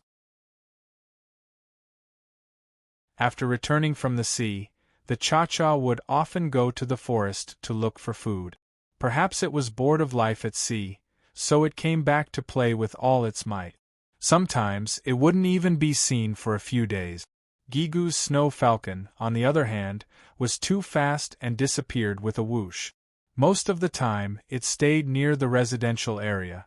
The people on the watchtower looked at this strange bird. Yes, in the eyes of the Yanjiao people, anything with wings was a bird. It was just that this bird looked different from the ones they had seen before, so they were curious. "I heard that the Grand Elder brought it back from the sea," someone said. "A bird from the sea? It really looks strange." The pterosaur probably didn't like being stared at, so it spread its wings and glided down from the watchtower. The watchtower was close to the flaming river. Standing on the watchtower, they could see the river through the forest. The pterosaur that jumped down from the watchtower glided all the way to the river. Ah, it flew away. It can't have gone far, right?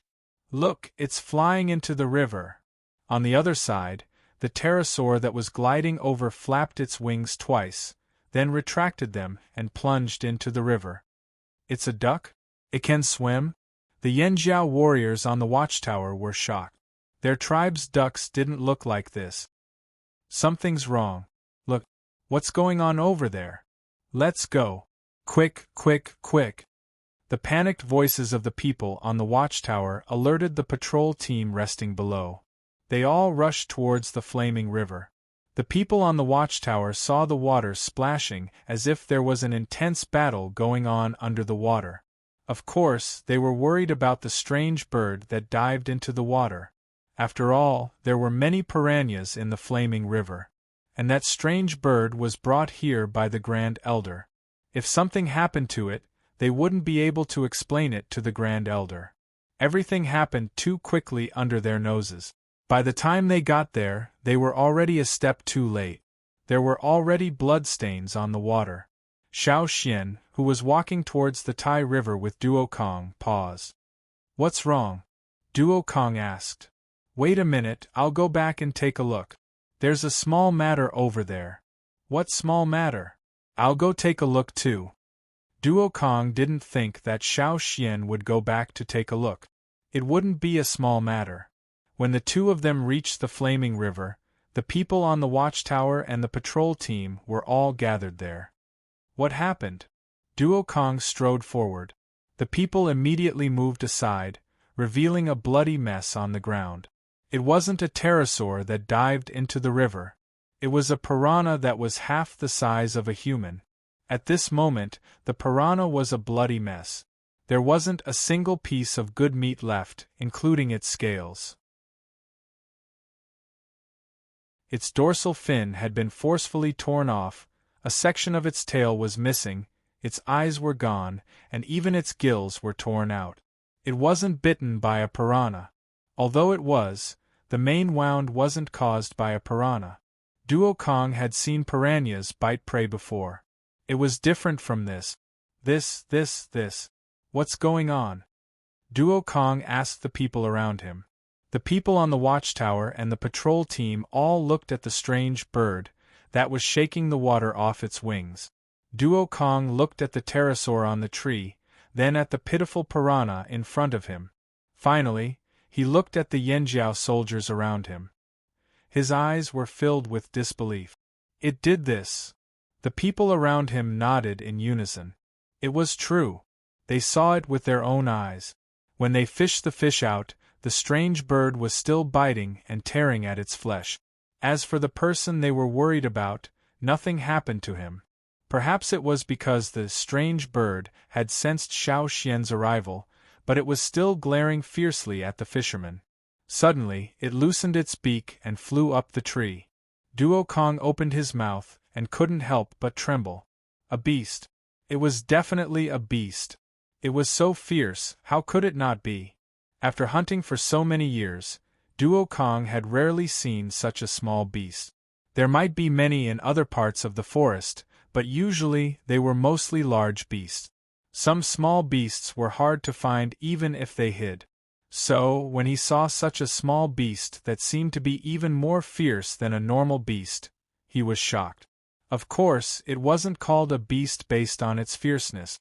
It was called a beast based on its strength.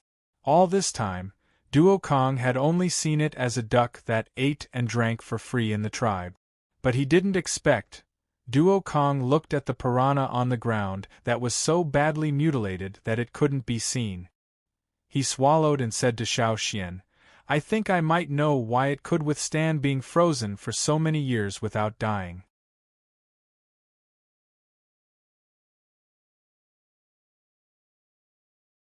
Chapter 7:12. They knew that this pterosaur was fierce. Although they didn't know how strong it was, they had already classified it as a species that needed to be closely watched. For the next few days, Xiao Xian would let it roam around the area and let it search for food by itself. It ate flying beetles, flying stone squirrels, and even stone worms that dug up from the ground. When it couldn't finish eating, it would grab some and hide them. This also explained why there were all kinds of insects and small animals in the ice floes. It was probably the pterosaur that had hidden them. But at that time, due to some accident, it was frozen along with its food. Of course, these few days weren't completely smooth. Sometimes, it would reveal its wild and untamed side, and even wanted to secretly fly away. This fellow was amenable to force, but not persuasion. Gentle methods couldn't teach it a lesson, so every time Xiao Xian directly used force to suppress it. After a few times, it became much more obedient. However, another reason why it didn't run around was that it knew that it was very dangerous outside. This was no longer the world it was familiar with. The sky was no longer the pterosaur's world. It was weak alone in an unfamiliar environment. Rather than flying around randomly, it was better to stay in a place where there were same kind. At least every time it encountered danger and was attacked by other birds, it would fly back, and the patrolling Yanjiao would definitely help it deal with it. It wasn't afraid of one or two birds, but it was much more troublesome to deal with a flock of birds. It could only rely on the Yanjiao. What made Xiao Xian curious was that this pterosaur would fight with Gigu's snow falcon every time it saw it.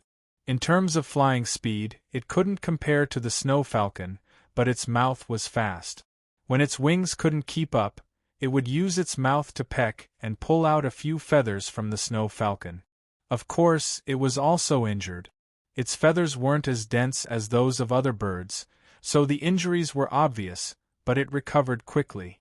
Later, when Gigu saw that they often fought, he let the snow falcons stay on the mountain where they lived. As for this pterosaur, Xiao Xian didn't bring it up the mountain. After all, with its wild nature, who knew when it would bite the children on the mountain? However, this pterosaur actually got along well with Cha-Cha. It would never provoke Cha-Cha. It had shown that right from the start. Perhaps it knew that it was no match for Cha-Cha, or for some other reason, but it had never offended her. Most of the time, it would even take the initiative to approach Cha-Cha, especially when it was in danger. However, at the beginning, it would often be kicked aside by Cha-Cha. If it wasn't for Xiao Xian's warning, Cha-Cha would have stomped it to death. It was so annoying. But just when Xiao Xian thought that the pterosaur and Cha-Cha didn't get along, the two of them started to coexist peacefully. Later, Xiao Xian found out the reason. The pterosaur was helping Cha-Cha clean the parasites on her body. It wasn't just the long-haired beasts that lived in the forest. Many birds had parasites on their bodies. Some birds would deal with them themselves. For example, they would use ants to remove the parasites on their bodies, or they would rub on the juice of plants that repelled the parasites. Sometimes, Cha-Cha would rub on trees or other plants. Xiao Xian couldn't help it with this. Xiao Xian didn't know how to concoct a repellent. If the parasites weren't removed, Cha-Cha's feathers would all fall off. Moreover, birds in their natural state always had their own ways of dealing with the parasites, so Xiao Xian didn't intervene. But now, with the pterosaur helping Cha-Cha solve this problem, it seemed to be very familiar with this kind of thing. Could it be that they also did this a long time ago? Xiao Xian didn't know the answer to this question, but it was a good thing that the two of them could get along peacefully. Later on, Cha-Cha would also share some of the prey it brought back with the pterosaur. It was like a big brother taking care of his little brother. Both of them were willing to do this. The man-made river channel was still being excavated. Xiao Xian would also help out when he was free. In the plan, this river channel had to go around the area where the king stoneworm lived, so it was a huge project. Everyone was also paying attention to the desert, but they weren't that worried in the short term. Another reason why the people from Rock Hill City didn't come out was that the monsters they created had an effective range of control.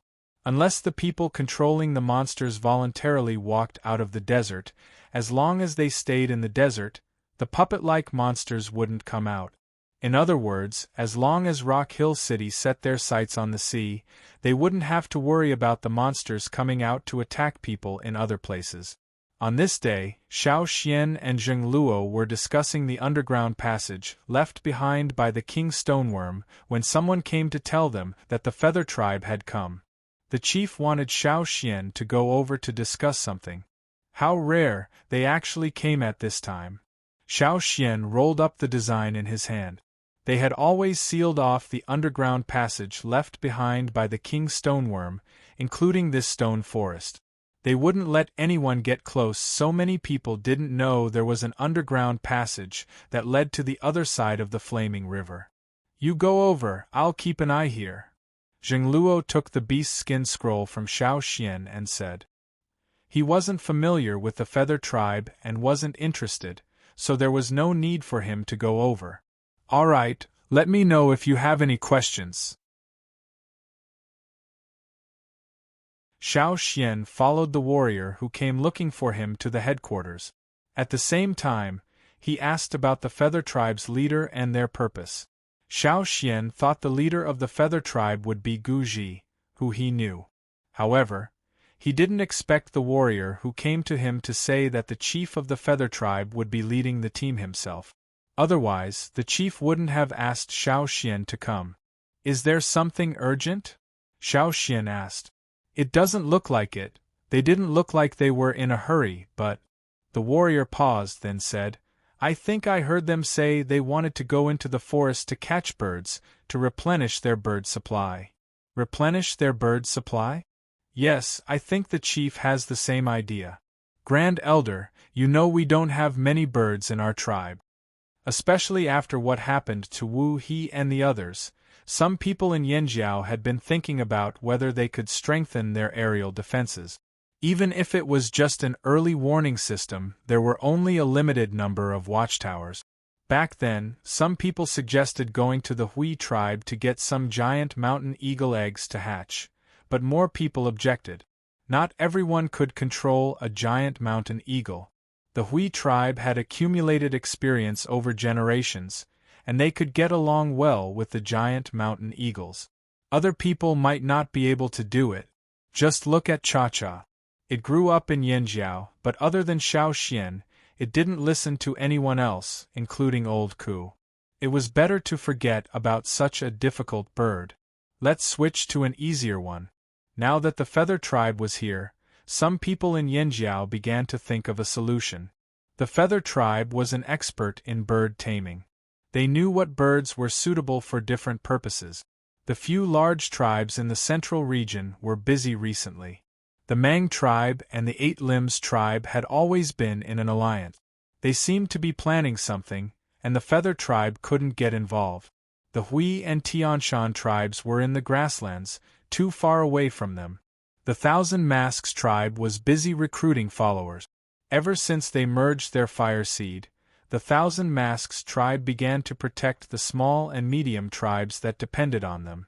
With the example of failed merging, the Thousand Masks tribe's actions made the small and medium tribes feel more at ease. After the Feather tribe merged their fire seed, they began to plan some things that they had always wanted to do but never realized. Their tribe hadn't replenished their bird supply for a long time. While Xiao Xian was heading towards the headquarters, at the foot of the mountain where the Yanjiao tribe lived, a few young people of the Feather tribe gathered together to discuss what kind of birds to catch after entering the forest. As they were talking, one of them stopped and elbowed the person next to him. "Look, what kind of bird is that?" They looked over and saw a strange-looking bird resting on a tree not far away, staring at them.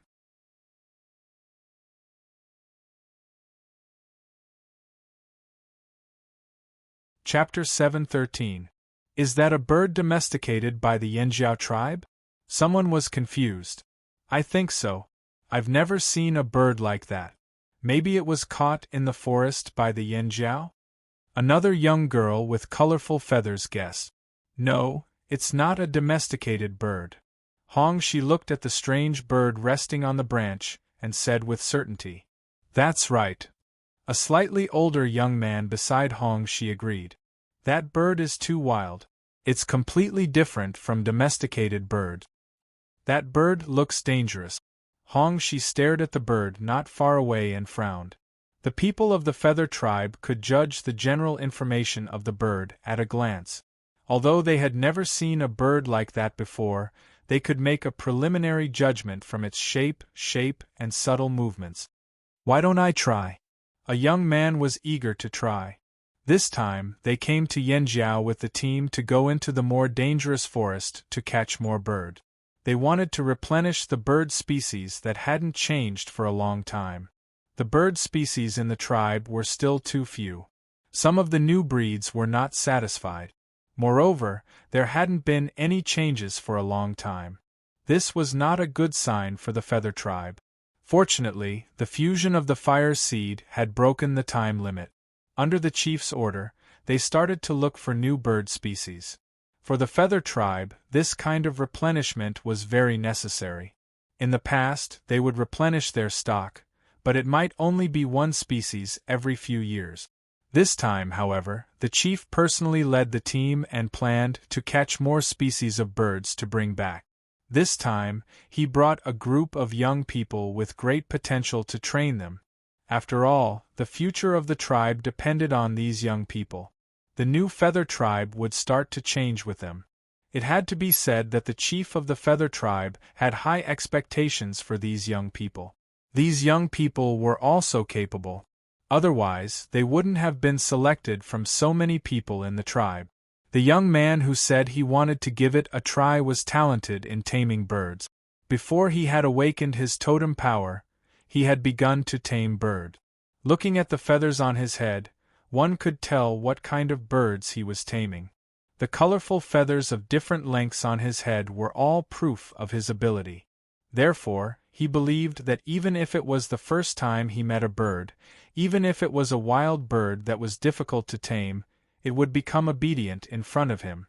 After all, it wasn't a special bird like the giant mountain eagle. It just looked strange, so he was confident that he could handle it. Therefore, after he spoke, the others were also looking forward to it. Hongxi looked at the strange bird on the tree and did not say anything to stop it. In fact, he also wanted to give it a try, but to be on the safe side, he did not mention it quickly, so the others stood up. However, Hongxi always felt that the bird was very strange. Not only did it look strange, but it also gave him a strange feeling. He had once suffered in the hands of the Yanjiao people. As a precaution, Hongxi reminded the young man when he lifted his feet and walked over. "Ming Lu, be careful. Don't be careless." "Yes, I know," the young man named Ming Lu said. But even though he said so, he didn't really take it to heart. He had domesticated dozens of birds of different sizes, if not 100. He should be able to handle such a small thing. Besides, he didn't want to tame it directly. He just wanted to touch it and play with it.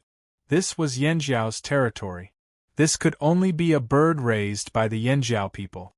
They would not go to the extent of getting into a conflict with the Yanjiao people just to tame this bird. The young man moved step by step toward the trees. Those trees were planted here after the Yanjiao people moved here. Firstly, it was to prevent the soil from flowing away quickly. Secondly, it was also to provide a place for the Yanjiao soldiers guarding the shore to rest. After all, sometimes the sun was too strong and they didn't have a place to rest. Although they had houses, they preferred to stay under the shade of the trees. This way they could pay attention to their surroundings. At this moment, the pterosaur was resting on one of the trees. It had been here from time to time for the past 2 days. Xiao Xian didn't allow it to go up the mountain, so it could only roam around the riverbank at the foot of the mountain. The people guarding the riverbank already knew about this strange bird. Xiao Xian called it pterosaur, so they thought that Xiao Xian named it pterosaur. Sometimes they even called it pterosaur. At this moment, the people guarding the riverbank saw the feather tribesmen walking over. They hurried forward and asked, "What are you doing?" One of the Yanjiao soldiers wanted to stop the man who was walking towards the tree, but Hongxi stopped him. "Don't worry, we won't do anything rash. We're just curious about the strange bird on the tree. We don't have any intention of snatching it. This young man from our tribe is just going to greet the bird. You know that the feather tribe can communicate with birds." But the Yanjiao soldier still wanted to say something, but the other feather tribesmen were impatient. Wasn't it just a bird? That bird didn't have any beautiful feathers. If you didn't look closely, you'd think it didn't have any feathers. Plus, it looked strange. If it weren't for the fact that they'd never seen this kind of bird before, they wouldn't have bothered to look at it. "No buts," Hongxi said, "that we're just going to greet it. You Yanjiao are on guard against this? TSK. As long as it's a bird, we're confident that we can communicate with it," the young man from the feather tribe said proudly. They weren't confident in other things, but in this case, anyone who doubted their ability was looking down on the feather tribe. The Yanjiao soldiers who came over looked at each other. Of course, they knew that these feather tribesmen wouldn't dare do anything to offend the Yanjiao. After all, the feather tribe still needed the Yanjiao to bring them into the forest to catch bird. However, they weren't worried about the feather tribesmen doing anything to the pterosaur. On the contrary, they were worried about what the pterosaur would do to the feather tribe. But one of the Yanjiao soldiers opened his mouth. He saw the feather tribesmen's dissatisfaction, as if stopping them from communicating with the bird was looking down on the feather tribe. In the end, he swallowed his words. A Yanjiao soldier behind him pulled at his companion, who wanted to say something, indicating that he shouldn't say anything. The Yanjiao soldier sighed. Fine, don't say anything. However, he felt uncomfortable holding back his words.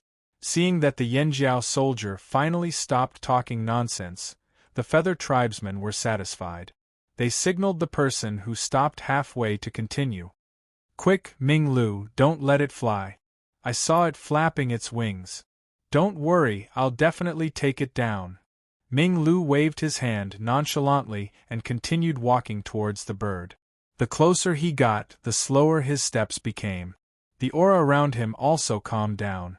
The totemic power didn't appear out of nowhere. It was as if everything happened naturally. The feather tribesmen could make birds feel close to them if they wanted to. Therefore, when the feather tribesmen revealed their totemic tattoos, they didn't feel the same rush of battle as the Yanjiao soldiers. Instead, they seemed to be communicating with each other silently. The fancy totemic tattoos on their bodies were also a form of communication with the bird. It was just like how birds in nature communicated with each other not only through their voices, but also through their feathers and other actions. Courtship, defense, intimidation, or even some ordinary communication all involved this silent method of communication. A few Yanjiao soldiers looked at this scene curiously. This was the first time they saw the feather tribesmen in a non-combat state. They used their totemic power to this extent, but it wasn't for battle. It was really novel. The totemic tattoos on the surface of Ming Lu's body weren't motionless like the other tribesmen. Instead, they were constantly moving, as if following a certain set of rules like wave. This was because Ming Lu was too young and not strong enough.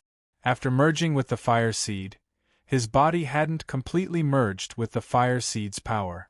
Therefore, he couldn't use this ability to its fullest potential. If Hong Shi was here, flames might even appear on the surface of his body. However, everyone, including Hong Shi, felt that Ming Lu's current state was enough. Didn't he see that the strange bird was already attracted to him? This could be considered as a successful first step.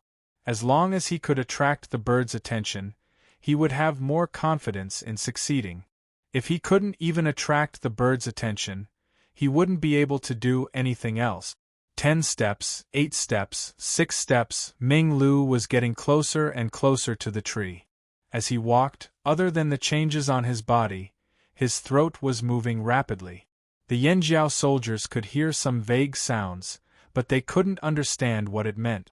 However, it seemed like he was communicating with the bird. The Yanjiao soldiers looked at each other in surprise. Was he talking about it already? Could it be that what the feather tribesmen said was true? That they could really communicate with the strange bird? But didn't the Grand Elder say that it wasn't a bird and that they should treat it like any other fearsome beast in the forest? While the Yanjiao soldiers were thinking, Ming Lu was already 3 steps away from the tree. At this moment, Ming Lu took every step very slowly. Although he was arrogant and proud, he wouldn't be careless at this moment. After all, he had to do what he had to do. When it was time to slow down, he couldn't rush. Moreover, the others and the Yanjiao soldiers were all looking at him. He couldn't afford to fail. However, the closer he got to the strange bird, the stranger Ming Lu felt. Although the strange bird on the tree kept its attention on him and wasn't scared away, he realized that the strange bird didn't react the way he expected it to. Although it didn't fly away, it didn't show any interest in getting close to him either. It maintained its previous posture. Those vertical pupils were staring at him with the same gaze. There was no change in its gaze at all. It was as if all his previous actions were useless. How could this be? It shouldn't be. Ming Lu was puzzled. He was confident and didn't suspect anything else. He was just wondering if this bird was retarded. As long as it was a bird, after all he had done, it should have some other reaction, right? Even if it refused to communicate with him, it should have some reaction. However, this strange bird maintained its initial posture. Those eyes made Ming Lu feel inexplicably uneasy. Should I dance? Ming Lu thought. In the feather tribesmen, dancing with birds was a common thing. It was also a way to improve communication. Of course, to others it looked like dancing. In fact, it was just a mimicry of the bird's behavior. Just as Ming Lu was thinking about dancing, Hong Shi, who had been staring at the strange bird on the tree, suddenly shouted, "Ming Lu, be careful!" A blood-curdling scream came from the foot of the mountain where Yin Jiao lived. Many people on the mountain looked down. That scream didn't sound like someone from their tribe.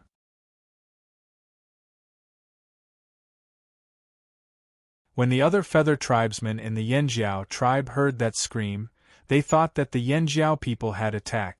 Even the chief of the feather tribe, who was chatting with Gigu, stood up from his wooden chair. With his hearing, he could hear the sounds at the foot of the mountain even if he was on the mountain. Ming Lu's scream was too loud. The feather tribesman could tell from his voice that Ming Lu must have been injured. That was why he couldn't help but scream. In Yanjiao territory, only the Yanjiao people could hurt the feather tribesman. In an instant, the feather tribesmen's expressions changed. They hurried down the mountain. Gigu and the rest didn't know what had happened. However, if the Yanjiao people really hurt the feather tribesmen, they would naturally protect their own people. So what if they were in the wrong? If they wanted to reprimand them, they had to wait until there was no one else around. In front of outsiders, as long as it wasn't a serious matter, the Yanjiao people would take care of it for them. This was what the tribe did all the time. When Xiao Xian returned, he saw a group of people running in that direction. He heard the screams too. However, compared to the others, he knew better than anyone else what had happened. That was why he wasn't in a hurry. At the foot of the mountain, beside the flaming river, a group of people had gathered there. The feather tribesmen with feathers on their heads were all gathered there, asking questions about what had happened. From the looks of it, if it was proven that the Yanjiao people did it, there would be a fight. However, Hong Shi and the rest looked very embarrassed. Their faces were red but they didn't say anything. It was the Yanjiao warriors guarding the river that told Gigu and the rest about the cause of this incident and the current outcome. After listening to the explanation, Gigu acted as if he didn't see the feather tribesmen's reactions. Instead, he asked the Yanjiao warriors, "Didn't you warn them?" "We did, but they didn't listen. Moreover, they interrupted me before I could finish my sentence." The Yanjiao warrior who couldn't finish his sentence looked aggrieved. He really felt aggrieved. His OCD was acting up. Was it easy for him to hold it in until now? The feather tribesmen said that they were just greeting the strange bird and didn't let us stop them. However, didn't the Grand Elder say that the strange bird wasn't a bird? The feather tribesman, Ming Lu, whose hand was bitten, was speechless. "Why didn't you say it wasn't a bird earlier?" Xiao Xian, who was walking over, pursed his lips. "If a peacock fanned its tail, it would be fine if you fanned it at a peacock. What was the point of fanning it at a lizard? It would think that you were provoking it. Wasn't that courting death?"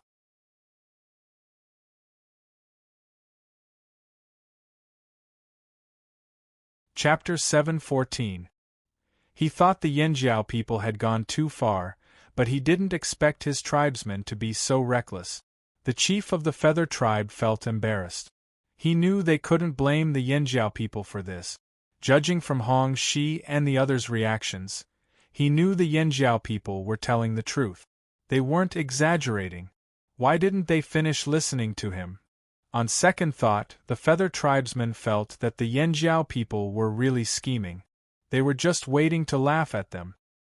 He looked at the wound on Ming Lu's hand. It wasn't serious, but it looked scary. However, if Ming Lu hadn't reacted quickly and the strange bird hadn't flown a little slower, Ming Lu's hand would have been bitten off a huge chunk of flesh. Since nothing serious happened, the chief of the feather tribe calmed himself down. He forced a smile and said to Gigu, "Let's continue what we were talking about. Xiao Xian is here too." Let's talk about going into the forest. You guys go up first, I'll catch up later, said Xiaoxian. The pterosaur that bit Ming Lu had already swam to the surface of the flaming river. However, it didn't dive into the water. Instead, it swam on the surface like a duck. The only difference was that it bent its wings like it was crawling on the ground. At the same time, it stood up like a sail and used the wind to push it forward. It didn't stray too far from the shore. At least there weren't any ferocious fish that it couldn't handle. If anything happened, the Yanjiao people would help. If it strayed too far away, it would be dangerous. Xiaoxian whistled. The pterosaur that was swimming on the surface of the river immediately flew over. The feather tribesmen had strange expressions on their faces when they saw this. Was this really not a bird? It looked like a bird, but it didn't care about their methods at all. The Yanjiao people whistled and ran over. Judging by the way they flapped their wings, it was as if they were afraid something would happen if they were too slow. The feather tribesmen were right. The pterosaur was afraid that it would be suppressed if it was too slow, so when it heard Xiaoxian's whistle, it didn't dare to delay. Xiaoxian held a wing in each hand and looked at it. He didn't find any injuries on the pterosaur's body, so he let go. Go play by yourself. Don't run too far. The pterosaur cried out, flapped its wings, and flew back into the river. It dove into the water to vent its anger on the fish. Xiaoxian didn't stay long at the foot of the mountain. After all, the people on the mountain were still waiting for him. After Xiaoxian left, the young men of the feather tribe breathed a sigh of relief. They actually wanted to ask Xiaoxian about the strange bird, but they were too embarrassed to do so. After all, they had just made a fool of themselves, and Xiaoxian was in a hurry to go up the mountain, so they didn't have the chance to ask. Look over there. Someone pointed at a certain spot on the flaming river. The water there was churning, and there was also the color of blood. That seems to be the place where the strange bird went down. Aren't there many dangerous fish in this river? Won't it be fine if it goes down? It should be fine. Don't you see that the Yanjiao people aren't worried? Everyone looked over. As expected, the Yanjiao people guarding the flaming river only glanced in that direction. They were very calm, as if they were already used to this scene. Not long after, the strange bird flew out of the water with half a fish in its mouth. The fish was already incomplete, but even so, the incomplete half was still bigger than the strange bird. It could easily fly with the fish in its mouth. Looking at its teeth, they were like hooks. Even if it was just scratched, it would not feel good. Seeing the strange bird fly up the tree and eat the fish, Hongxi was instantly relieved. Luckily, he didn't act rashly. Otherwise, the one injured wouldn't be Ming Lu, but him. Actually, what Hongxi didn't know was that if he really did attack, he might not have been injured.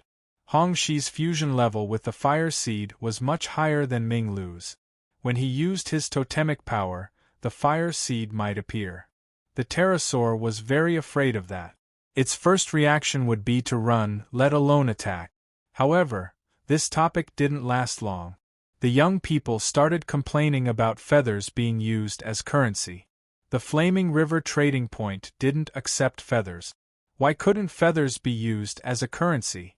Especially those beautiful and rare feathers. Weren't they precious? Why didn't everyone like them? The feather tribesmen had always complained about this. At least within their tribe, it was common to exchange feathers for things. However, outside the tribe, this method was not accepted.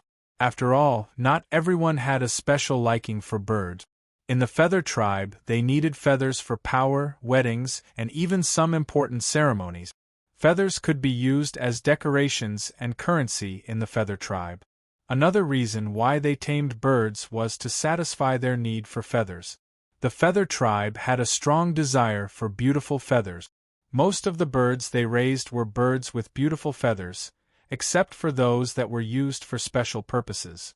Beautiful feathers can brighten up their mood. Unfortunately, other tribes didn't have this hobby. Even though the feather tribe had always wanted feathers as a currency, they had never succeeded. However, if Xiao Xian was here, he would definitely recommend them to use this method on the slave masters on the other side of the sea. Especially those who called themselves nobles. They liked beautiful and rare things. What the Feather Tribe couldn't do here, they might succeed on the other side of the sea. On the mountain Gigu, Xiao Xian and the Feather Tribesmen were discussing about entering the forest.